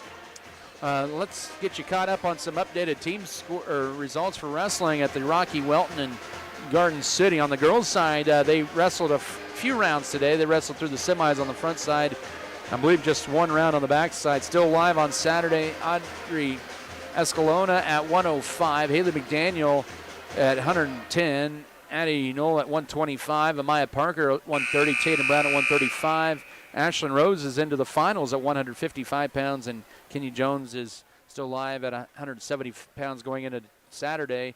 Garden City with a big lead over Dodge City in the team race. Scott City girls are 12th with 35 points after day one. On the boys' side, pretty good showing. Tough competition. Usually Armandaris will be a top 16 placer at 106. Trenton Frank will be a top 12 placer at 126. Alex Rodriguez will be a top 12 placer at 138, as will Tyler Roberts at 144 pounds. Matthew Wheeler made it to the semifinals but lost to a 39 and Kid 3 wrestler from Cheyenne East. He'll be in the top 6. Let's see. Blaze Gosman will be a top 12 placer at 165. Easton Eisenhower will be a top 16 placer at 175 pounds. The Beavers 16th after day one. Creighton Prep, 217.5 points after the first day. They're the top-ranked team in Nebraska in Class A. Second half, it'll be Scott basketball, as it'll be Eloy Ruelas, Avery Radke, Junior Mesa, Jackson Rumford, and Alex Tarango. For Hugoton, it'll be Jay Acosta, Miguel Hernandez, also Hunter Garza, Adrian Adigan, and also out there Grant Niehaus. 15 to shoot here as we're just underway here in this third quarter. Now 8 to shoot. Ruelas needs to move here with 5 to shoot up top, but it goes right side. And now back to Ruelas for a 3. Rimming in and out, and the rebound to Niehaus for Hugoton. A late possession that then stolen away. Here's Tarango, bounce pass to Rumford, fumbles it, and back it goes, and the teams will trade turnovers. Oh, man. 6-7-13, that is the third quarter. Scott City up by 8. Hugoton with the basketball. Beavers have led by as many as 10 in this game. Go left side over to Miguel Hernandez. And we got a foul. That'll be on Jackson Rumford. That'll be his third. And he has to be careful here with 7:03 to go third quarter. Team foul number 1 on Scott City in this quarter. And Rumford now. Niehaus kind of maybe sold it a little bit. Rumford will just tip it out of bounds to the second or third row off the inbounds. 1 second off the clock. It'll remain Eagle basketball. Trey O'Neill will give it over to Wyatt Dottle, the official. Inbound it in the corner. Rumford has to be careful with 3 fouls. Niehaus will go after him. He'll hang, shoot, miss it badly. Rumford with the board on that. Scott City, good defense that time. You just kind of held your breath there a little bit. 6:50 to go third period. Ruelas bounce past Mason, the left corner up top. And now here's Rumford to the left elbow. Left corner it goes, a screen. And now right corner to Tarango. He'll just drive in. Pump fakes. Layup good. They let the play through. And Tarango in 9. 35-25 with 6.5 to go third quarter. As Hugoton tried to draw a charge, but officials just let it play through. Up top with it is Jay Acosta now to Grant Niehaus. Out high left, it'll go over to Miguel Hernandez. Off a screen, Acosta turns down the 3, pulls up the right elbow now to Adigan. He has the last 5 points of the ball game for Hugoton. Now to Acosta, 6 to shoot. Acosta will drive in, bull his way in, shot blocked, but it looked like it was going to be blocked. And Acosta gets his 10th point high off the glass, 35-27. Scott City quickly in transition. That'll be a bump on Niehaus, his third foul with 5:56 to go here in the third period. Team foul number 1 on Hugoton. Brooks Bailey will be in for Alex Tarango. Back in for Hugoton is Thomas Willis. He'll replace Niehaus, who exits with 3 fouls. 35-27, Scott City, both teams with the basket here in the first 2 minutes. This third period, Mesa looking for a cutter, finds Brooks Bailey. Bailey back up top, it'll go to Mesa. He'll take it strong the rack, miss the layup, run for the board, and now Ruelas for a 3. Too strong, rebound, bodies hit the deck, and now Hugoton with a clear run out. On the way for the layup, and that is going to be Hernandez. He has 10, and it's 35-29. It's 5:34 to go third quarter, and Hugoton back to within 6. Closest they've been in a while since the early second quarter. Ruelas with it. 18 to shoot, 5:18 to go third quarter. Now finds Jackson Rumford out high. Gets it stripped out of his hands, picks it back up, 10 to shoot. Now they go left side to Brooks Bailey. He'll take it left side. with 5 to shoot. Wrap around right corner. Here's Mesa for a 3. Oh, that was halfway and up at the rebound. Avery Radke goes up strong. Yes, he's got 8. 37-29 with 4:56 to go third quarter. And Radke with his second board and his 8th point of the night. Mesa's had a couple of good looks from 3, just haven't been able to drop them in yet.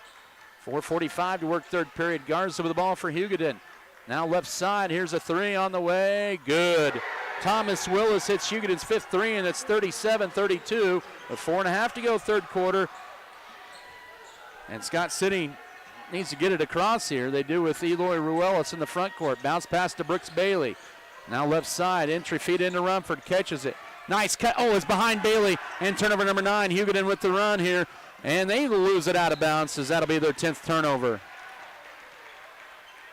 4:16 to go, third stanza. Scott City's lead is at 5 as Alex Trango back in.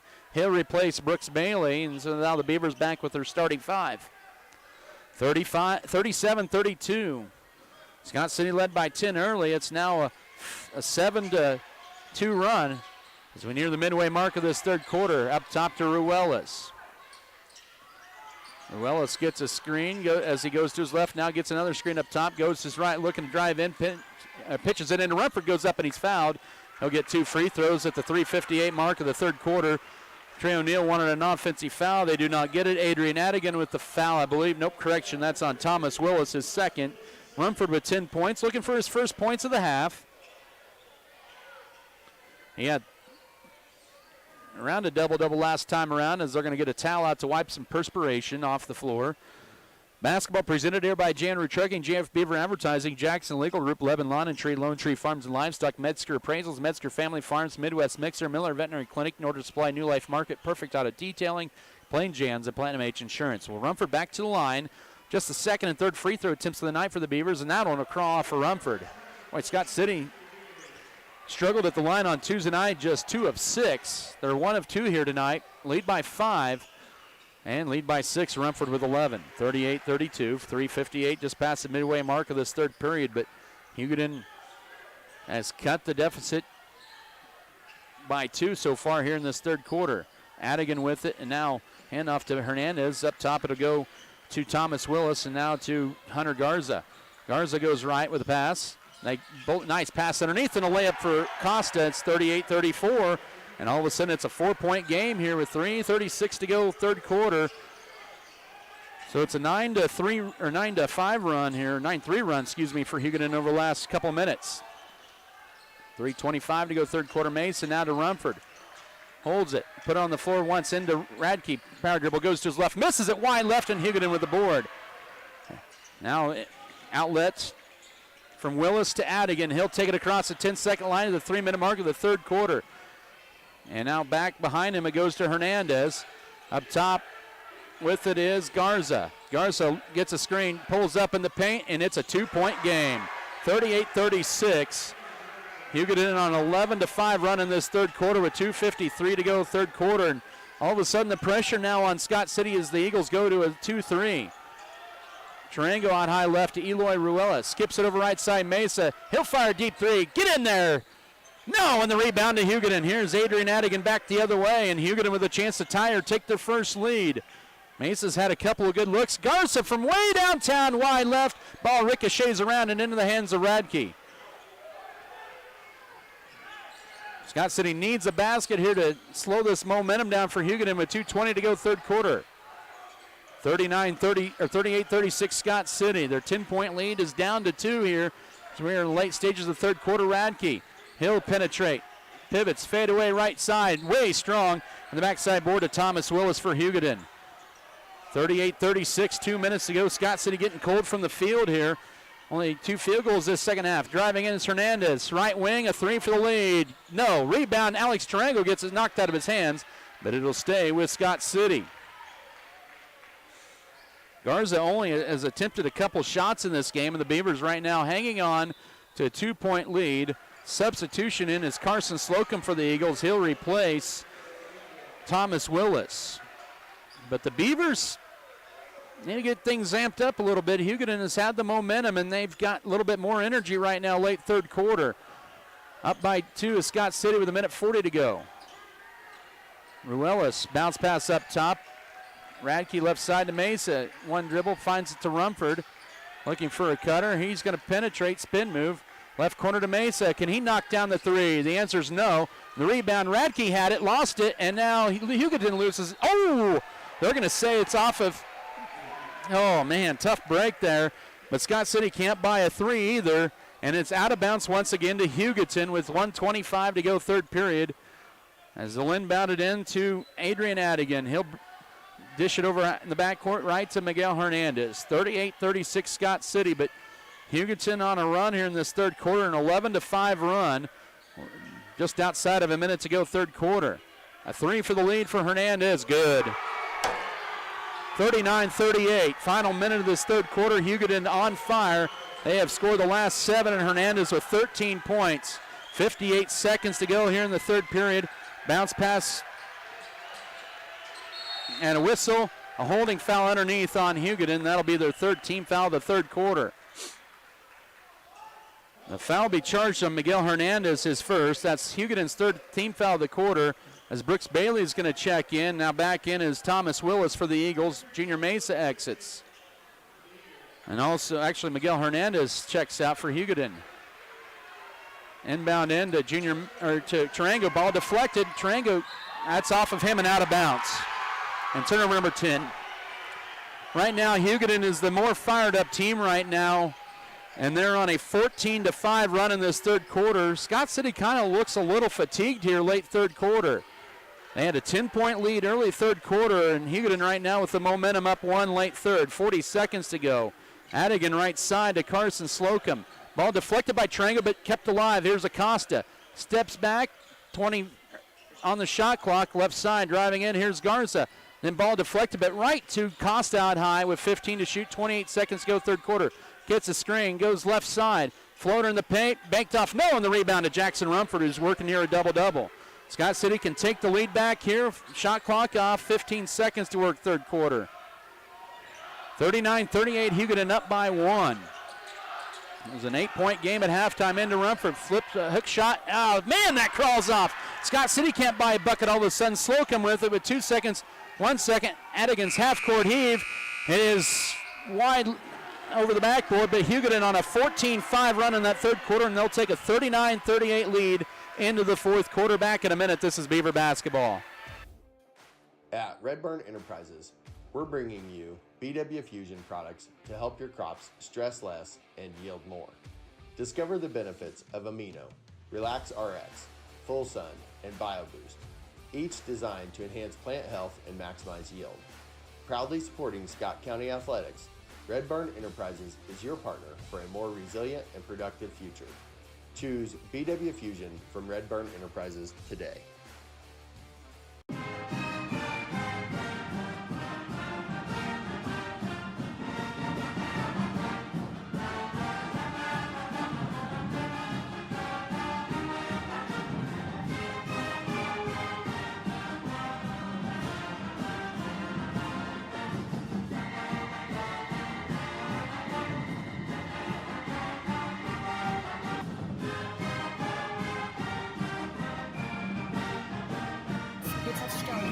Cooperative. Hugoton with all the momentum. Scott City only had 2 field goals in that third quarter. They did not have a point for the final 3:58 of the third quarter. Hugoton took advantage. They went on a 7-0 run, and they lead at 39-38 over Scott City as we head to period 4. Hugoton trying to snap a 3-game losing streak in the process here to be their ball to begin the fourth quarter. The Eagles led by Jay Acosta's 14 and 13 for Miguel Hernandez. Scott City led by Jackson Rumford 11 and Eloy Ruiz at 10. But the Beavers just 5 points in that third quarter. And Hugoton with all the momentum now, outscoring Scott City 14-5 in that third quarter. 7:40 to go, 20 to shoot up top with it. Oh, they're going to call a blocking foul. Gee, many Christmas. All Acosta did, he leaned in to draw the foul on Rumford up top. And that's his fourth foul. 7:42 to go. Team foul number 1. So, tough break there as Acosta initiated the contact. Adigan with it up top, and Hugoton with a fresh 35, and Ruelas with a pushing foul, and that's his second. And just like that, 2 team fouls here in this fourth quarter. on Scott City. But one to keep an eye on, Jackson Rumford for Scott City with 11 points and 4 fouls. 7:37 to go, fourth quarter. He stays in there. Lob out high to Grant Niehaus. He'll just hand it off to Jay Acosta. Acosta guarded by Ruelas. 39-38, Hugoton, first 30 seconds of this fourth quarter. Now back to Adrian Adigan, guarded by Alex Tarango out high.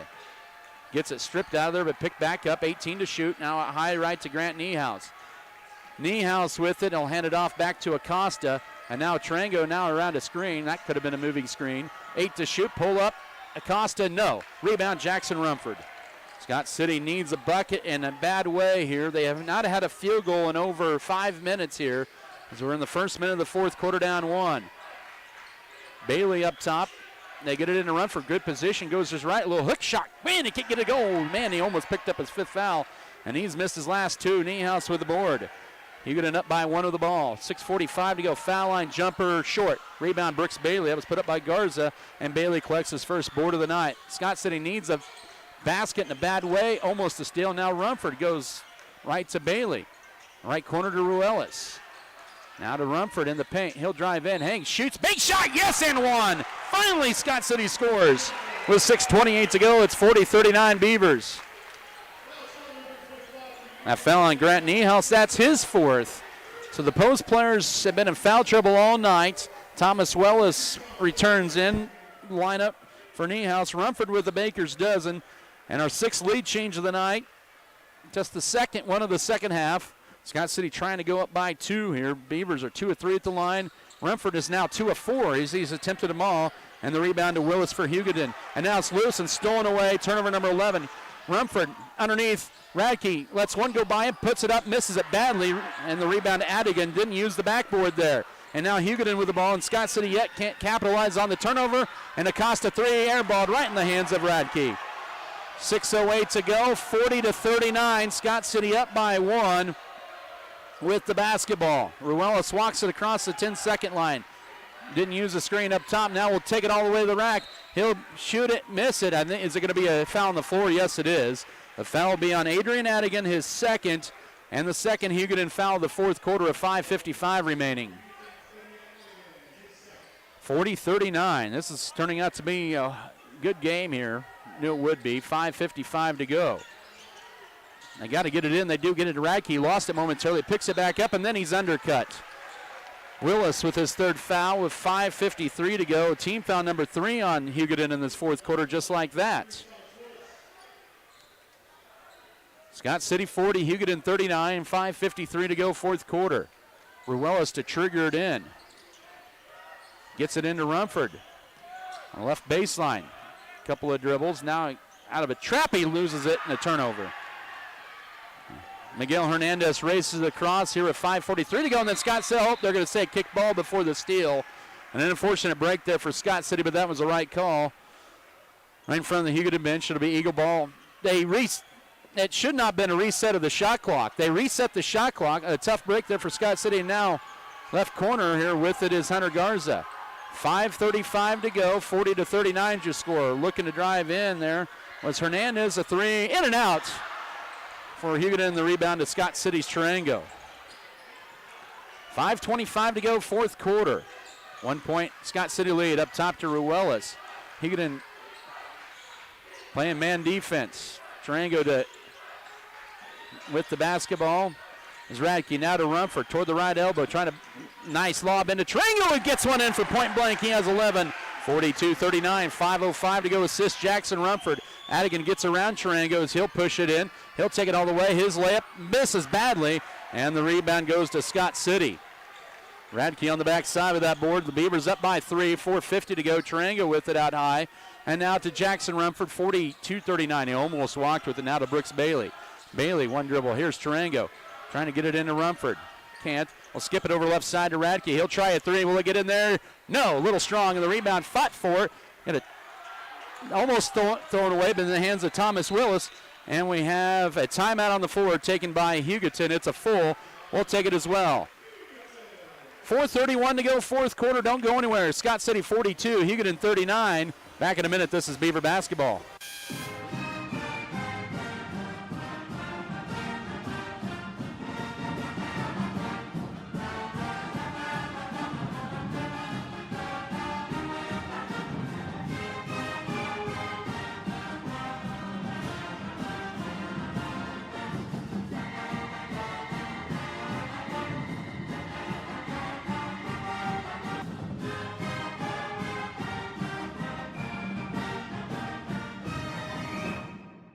BBN is brought to you by Shapland Real Estate, State Farm, Norder Supply Incorporated, Ag Management Services,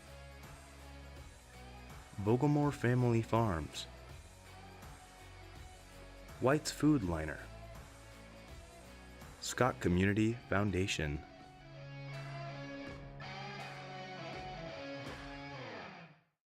BBN. 42-39, Scott City hanging on to a 3-point lead. So we're down to 4:31 to go. Hugoton right now on a 4.5-minute scoring drought. Scott City with the lone 4 points of the fourth quarter, each by Rumford and Alex Tarango. They have 13 and 11 for the top two scores for Scott City. Hugoton's led by Jay Acosta's 14 and Miguel Hernandez's 13. It'll be Eagle basketball out of their full timeout. They have 4 timeouts left. Scott City has, both teams actually are, I guess that last one was charged to Hugoton, I guess. Oh, now both teams have 4 timeouts left. They get it corrected on the scoreboard. 18 to shoot. Adigan with it, right corner. Acosta for the tie. Good. He has 17. Hugoton with their 7-3, and we're tied for the third time at 42 near the midway point of this fourth quarter. Ruiz needs to get it across here with 4:04 to go. He just does. Guarded tightly by Adigan. Now to Junior Mesa. Mesa with it. The right block to Tarango. Out somehow gets it to Rumford. He'll drive right side spin move. Pivots to his left. Leans in and scores it. He has 15. 44-42. 3:50 to go and a big basket for Scott City there. They're back up by 2. 3:45 to work. And now a screen. Turning down the 3 was Garza. Back up top to Acosta. He's got the hot hand, 17 for Hugoton. Matches the point total he had against Scott City 8 days ago. Plenty of time to shoot. Adigan with it out high. 3.5 to go. Goes right side. Here's Hernandez. He's had a big night with 13. Backs his way in on Tarango the paint. Pivots. Fade away for the tie. Will short. That's going to be last touched by Hugoton. It'll be Scott City basketball. Coach Trey O'Neill thought that was off of Hugoton, but the official White Donald right there to see it. It'll be Beaver ball with 3:22 to go. 44-42, Scott City up by 2 of the basketball. Hugoton applied a little pressure off the inbounds, but then they back up into the half-court set. Down to the wire here tonight in Scott City. Up top, Radke Mesa. One dribble back up top. Hugoton playing a zone. Bounce pass. Here's Rumford. Now we'll drive the left baseline. Pivots, gets it stripped, picks it back up. Power dribble goes up. Point blank, yes! 17 for him, 46-42, 2:55 to go. Scott City back up by 4. They are on a 8-3 run in this fourth quarter, but long ways to go. 2:45 to go. Acosta with it, spin move on Rumford. He travels with it. Good defense by Rumford and a turnover. The 13th of the night on the Eagles gives the ball back to Scott City, and Brian Gentry wants to talk things over with a full timeout. 2:44 to go, fourth quarter, 46-42. Scott City trying to hang on here. Back in a minute. This is Beaver basketball. With the winter driving season ahead, it's time to go. BBN is brought to you by Shapland Real Estate, State Farm, Norder Supply Incorporated, Ag Management Services, Vogelmore Family Farms, White's Food Liner, Scott Community Foundation.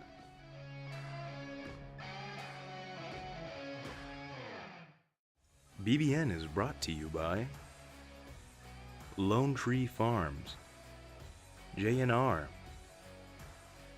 Nextech Wireless, Pioneer Communications, S&T, Scott County Hospital, Scott Co-op, Security State Bank, Livestock.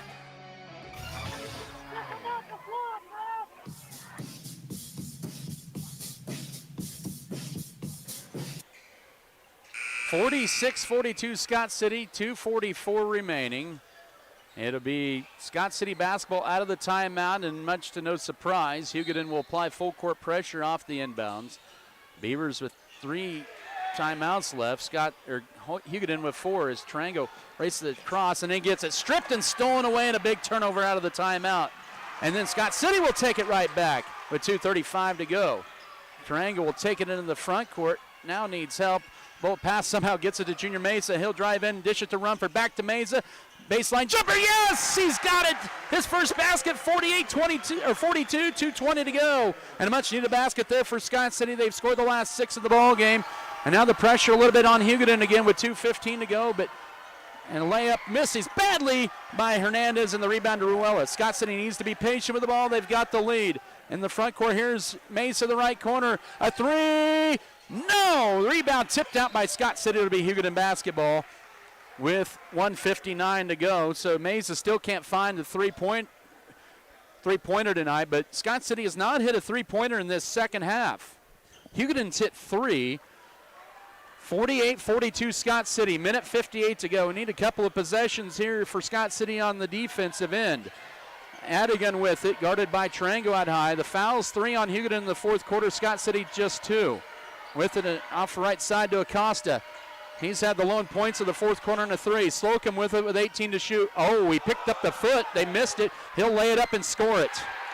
He has his first basket. 48-44, 1:33 to go. If you're Scott City, you don't want to just sit out there and run time off the clock. The pass is into Alex Tarango. Tarango with it out high, needs help, gets it stripped, and it's going to be almost stolen away here with 1:20 to go. There's 21 to shoot. 48-44, Scott City's lead is at 4. They're on a 10-5 run in this fourth quarter. 80 seconds remaining in this one. I don't know what they're talking about here. They can maybe overturn this. All right, 1:20 to go. Trey O'Neill cocking the scores table. Coach Jim Turner there at the scores table in half court. They're talking things over. Right now there's 21 to shoot. I don't know what they're looking at here, what they're talking about. Basketball tonight presented here by Pokey Feeders, Precision Ag and Seed, Our Brothers Auto Body Mechanic, Pioneer Communications, Richards Financial Services, Road and Beaton Green Agency, Iron Insurance Partners. Now I don't know if they're talking to somebody or about somebody here. Now they bring in a third official.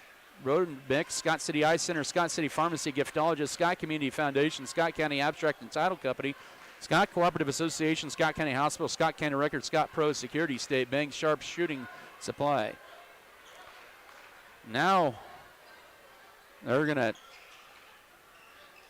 going back to the scorers table here. They're discussing something. They sent the teams to the benches here with 1:20 to go. 4-point lead for Scott City, 28-24. Some scores in the league from tonight. Lady Beavers winning over Hugoton earlier tonight, 41-17. 17's been the losing number here tonight. As Colby beat Ulysses on the girls' side, 63-17. Colby boys were up by 10 after the first quarter against Ulysses. And now I think they were just talking about the timeout situation. Okay. I think that's what they were, because it kept flipping back and forth. Hugoton has 4 timeouts left. Scott City has 3. All right, we're back to action with a minute 20, 21 to shoot. They'll get it into Rumford. He'll hold it and then back up to Eloy Ruelas. Scott City with the lead. They'll get it into Rumford, the block. He'll go up. He'll be fouled. It'll be the final foul to give of the night for Hugoton, just the first on Jay Acosta. As I mentioned, the final foul to give of the quarter, 4th of the period on Hugoton. That'll reset the shot clock with 1:13 to go. Scott City don't need to shoot right away here. They're kind of getting going before the inbounds. Niehaus pinning up against Rumford. Now the officials about to almost step in there. They'll lob it in to Radke. Gets it to Rumford out high. Off a screen, here's Ruelas with 1:08 to go. Ruelas pulls it back. Scott City up by 4 with the basketball. Radke with it now to Alex Tarango, 25 to shoot. Final minute of this game. Beavers hanging on to a 4-point lead. 48-44. Off a screen, here's Radke. Right side to Rumford with 15 to shoot. Looking for a cutter up top. Mesa almost walked with it. Now 12 to shoot. Loses it, and it's loose on the floor. And it's still loose, and that's last touch by Hugoton. It's Scott City's ball with 7 to shoot. Brooks Bailey is going to check back in with 44.4 to go. All that did was run a lot of time off. And back in is Bailey for Mesa. Scott City has 7 to shoot. 44.4 to go. 48-44 Scott City with the lead. Get it into Radke. Up top to Ruelas with 5, with 4. Scott City doesn't see that. Now a screen for Rumford. Here's a 3 on the way, and it's just too strong, and the rebound goes in the hands of Miguel Hernandez with 33 seconds to go. There's about a second between the game clock and shot clock. Driving in all the way, flipping it up and scoring it is going to be Acosta. It's now 48-46 with 24.2 to go. Timeout, Hugoton. It's a 30-second timeout. We'll keep it right here. That was a good look out high for Rumford, who was trying to get his 20th point of the night. But Miguel Hernandez grabbed the board, and Hugoton raced back the other way and scored it to make it 48-46 with 24.2 seconds to go. Hugoton down to 3 timeouts as the Scott City possession arrow favors Scott City. Basketball presented by Specialty Risk Insurance Agency, Spencer Pest Control, State Farm Insurance, Stevens Veterinary Services, the Solovie Foundation, Trophy Wine and Spirits, Turner Sheet Metal, Vogelmore Family Farms, Western Kansas Insurance, Western State Bank, Windland Electric, White's Food Liner, Wilkins Physical Therapy, and Windland Farms. Scott City only has 2 fouls here in the fourth quarter. Hugoton has 4. Possession arrow favors the Beavers if there's a tie-up. But more importantly, Scott City needs to get it across, and when does Hugoton maybe think about fouling as well? 26.1, they add some time on the clock. 48-46, Hugoton has cut the deficit to 2. Inbound in, we'll get it into Alex Tarango, and he is fouled by Jay Acosta, his second, and that'll send Tarango to the line. With 23.8 to go, fourth quarter. Correction on Hunter Garza, that is his second, not Acosta, Acosta. That's right, the first time. 2 free throws for Tarango. Scott City 2 of 4 at the line tonight. Hugoton just 1 of 1. First at 2 for Tarango. Yes, 49-46. 23.8 to go. Adigan in for Hugoton to replace Slocum. Second free throw, too strong. Hugoton gets the rebound. They've got a chance. In the hands of Adigan from Niehaus. And now Adigan will take it with 17 seconds to go up top. It'll go to Miguel Hernandez and a timeout for Hugoton with 14.2. It's a 30-second timeout. They're down to 2 timeouts with 14.2 to go. So the door's still left open here for the Eagles. Scott City hanging on to a 49-46 advantage as the Beavers tonight 1 of 3 in this fourth quarter, 3 of 6 tonight. They've really struggled the last 2 nights at the foul line. It's been 10 years since Scott City has beaten Hugoton in back-to-back outings. This is the second meeting in 8 days between these programs. We knew Hugoton would put up a fight tonight, and they've done that and then some. 49-46, Scott City with a 3-point lead. Hugoton's ball. Shot clock is off. 14.2 to go in regulation. You know Hugoton may go for a 3 right away. Acosta has 19 to lead Hugoton tonight. They have hit 3 threes in the second half. Scott City has not hit a triple after going 6 of 12 from the three-point arc in the first half. And it'll be Hugoton to inbound it into Hernandez. 14.2 to go. Radke to guard the inbounds. Let's see here. Trying to set up a screen here. They just get it into Costa. Timeout, Coach O'Neill. It'll be a full timeout. Hugoton down to 1 with 13.7 to go. Let's come back in 30 seconds. This is Beaver basketball. As your local community.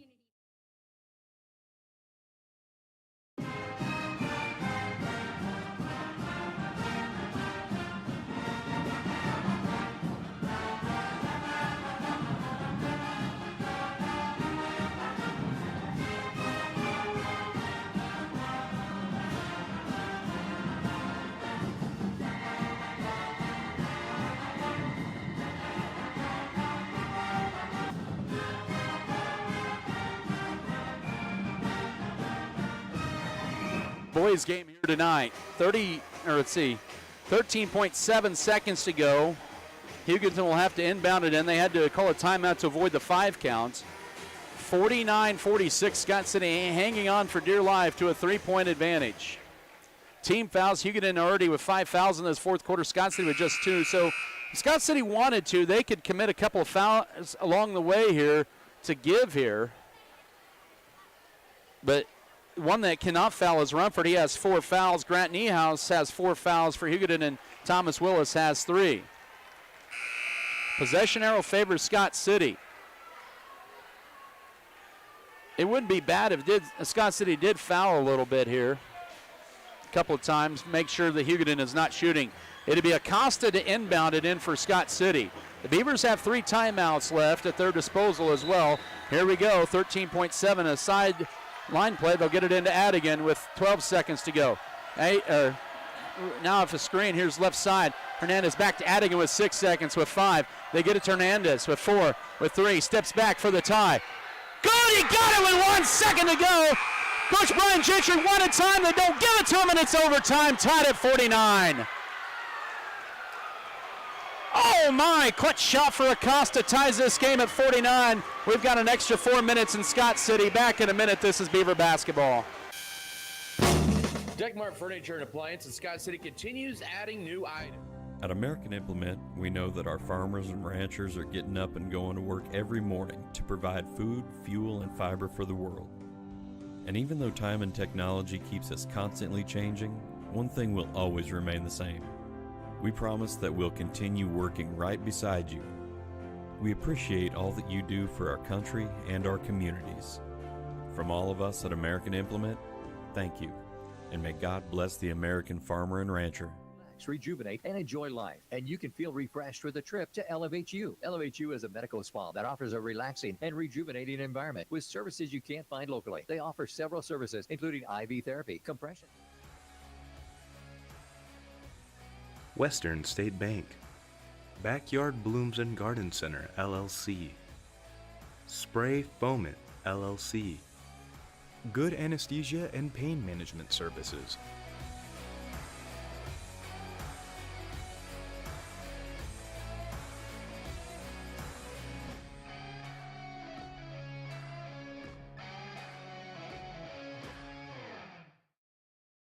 Scott City's played one overtime this year. They won by 2, 64-62 at Garden City. This will be Hugoton's first extra session of the year. Jackson Rumford to tip center with Niehaus. Both of the players have 4 fouls here. But Jay Acosta's 20th point, a 3, with 1 second to go. They couldn't get Coach Gentry the time out. And Acosta with 22. It's 49-49. Here we go. Scott City wins the tap, and this overtime is underway. Good crowd on hand. What a game here. Ruelas drives in. He'll just take it to the rack. He'll lay it up and draw the foul on Adrian Adigan. That'll be his 3rd. With 3:52 to go here in the overtime. The fouls from the 4th quarter carry into the overtime. And Ruelas, his first trip to the line tonight. Scott City has struggled at the line, 3 of 6. Hugoton is only 1 of 1 at the line.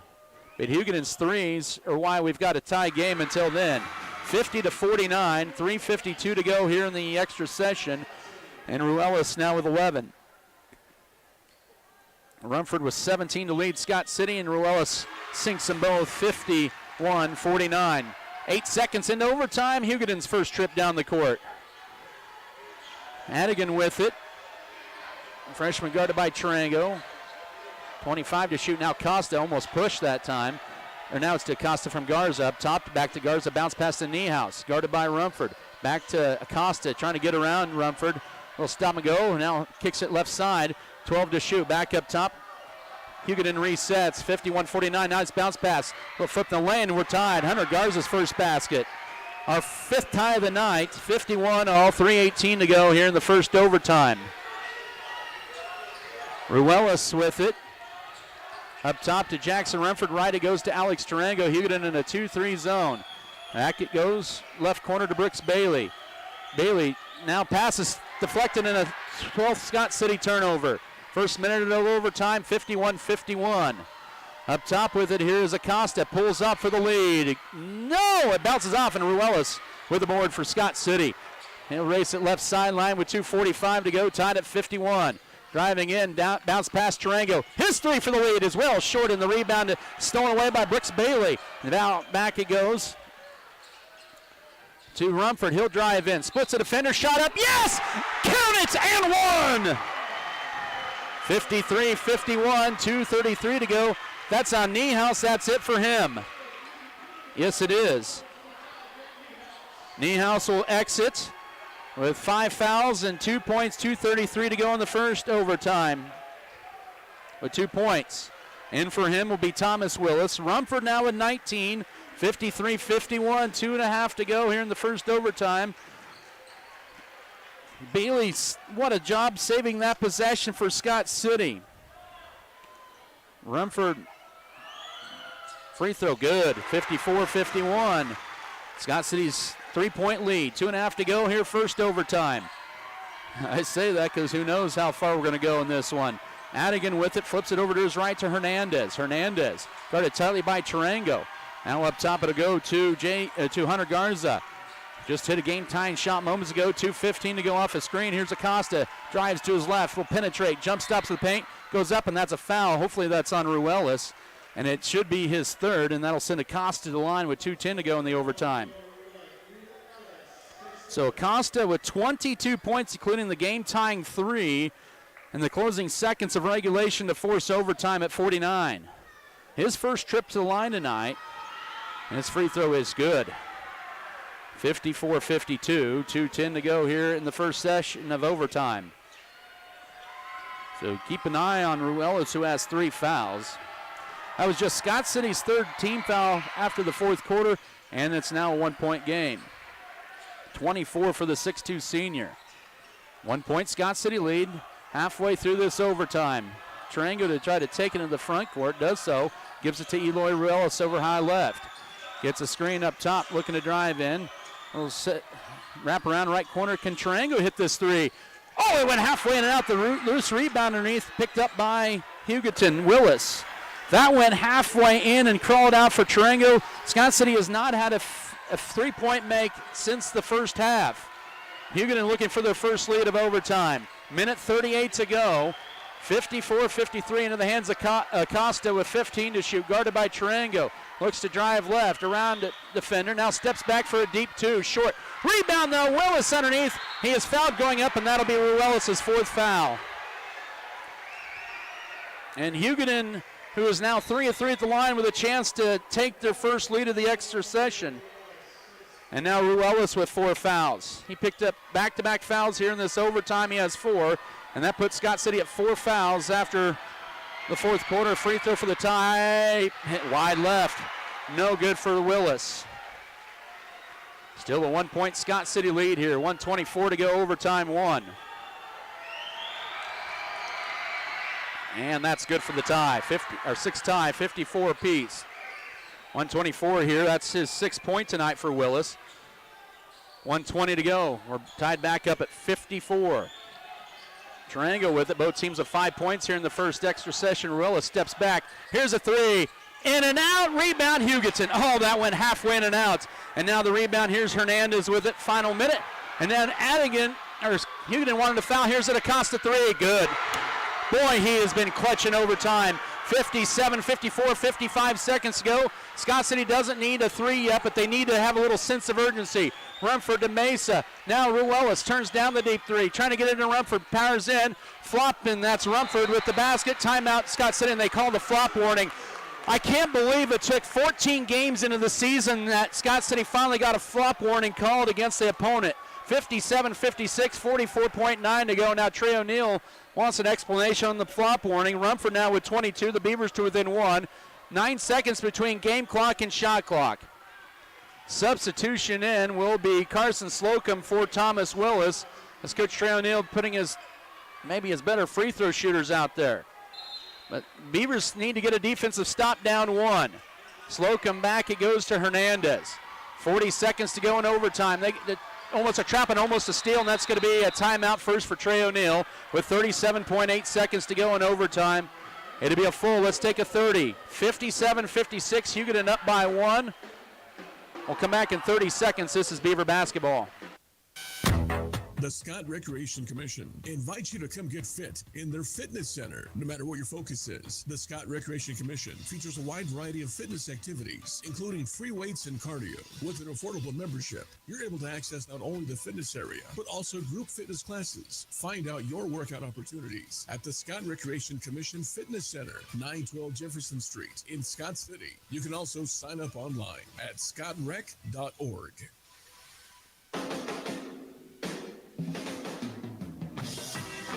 Hugoton up by 1. Jay Acosta's 3.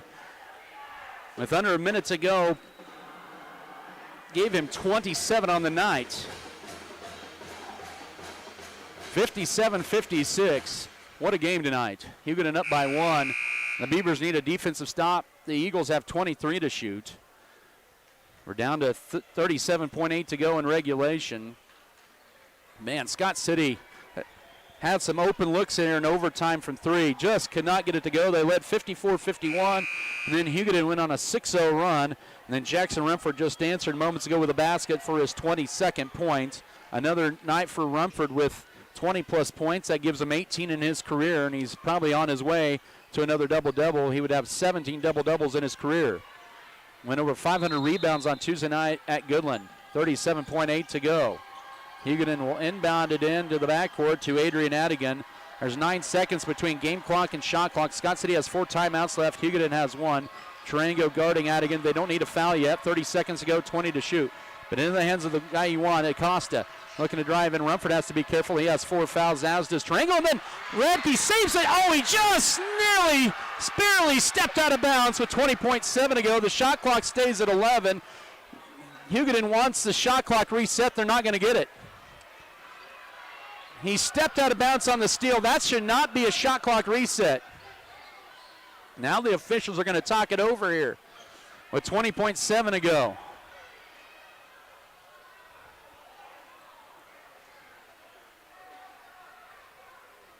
That should not be a shot clock reset. He did not have control in bounds. He stepped on this sideline. Right now there's 11 on the shot clock, 20.7 to go.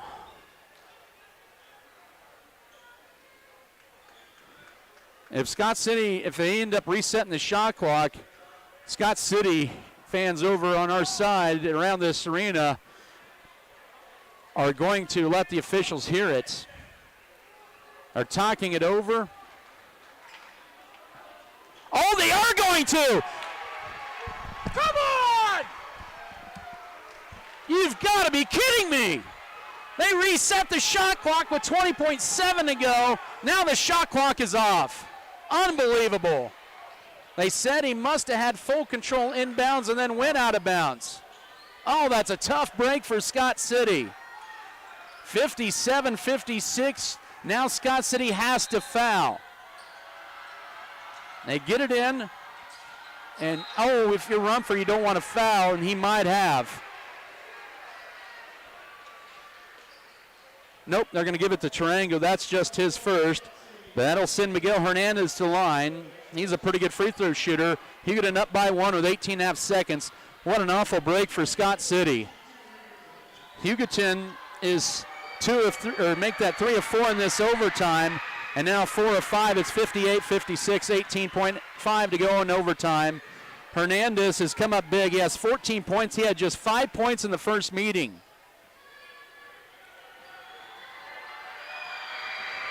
It's too strong. Rebound to Junior Mesa. Now to Scott City has a chance here, down 2.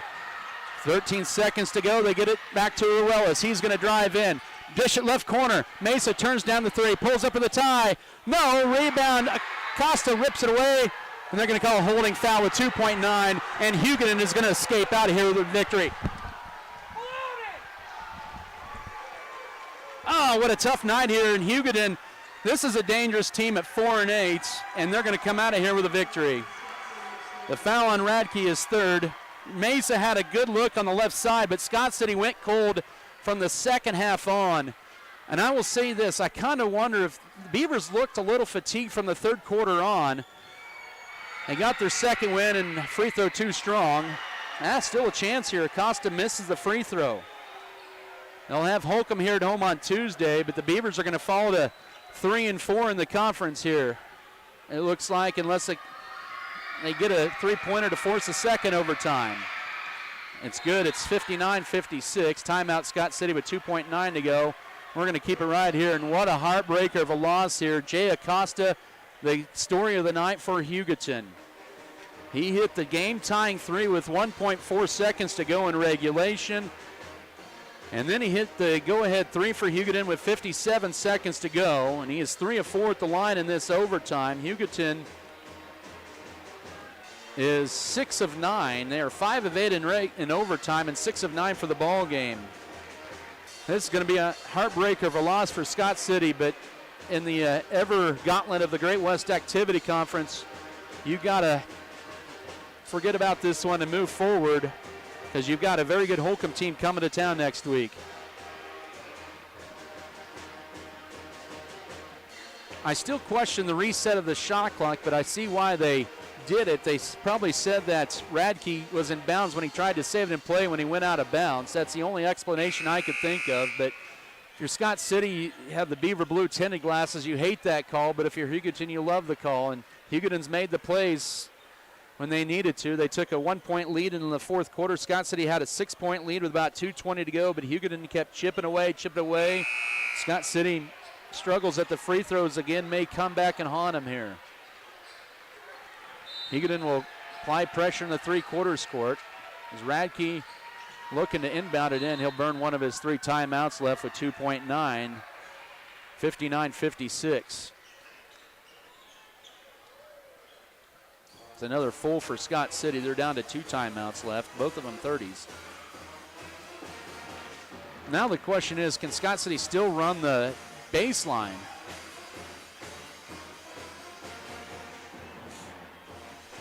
You've had basically Ruelas, Radke, and Rumford. Those have been the only ones that have played probably 36 minutes here tonight.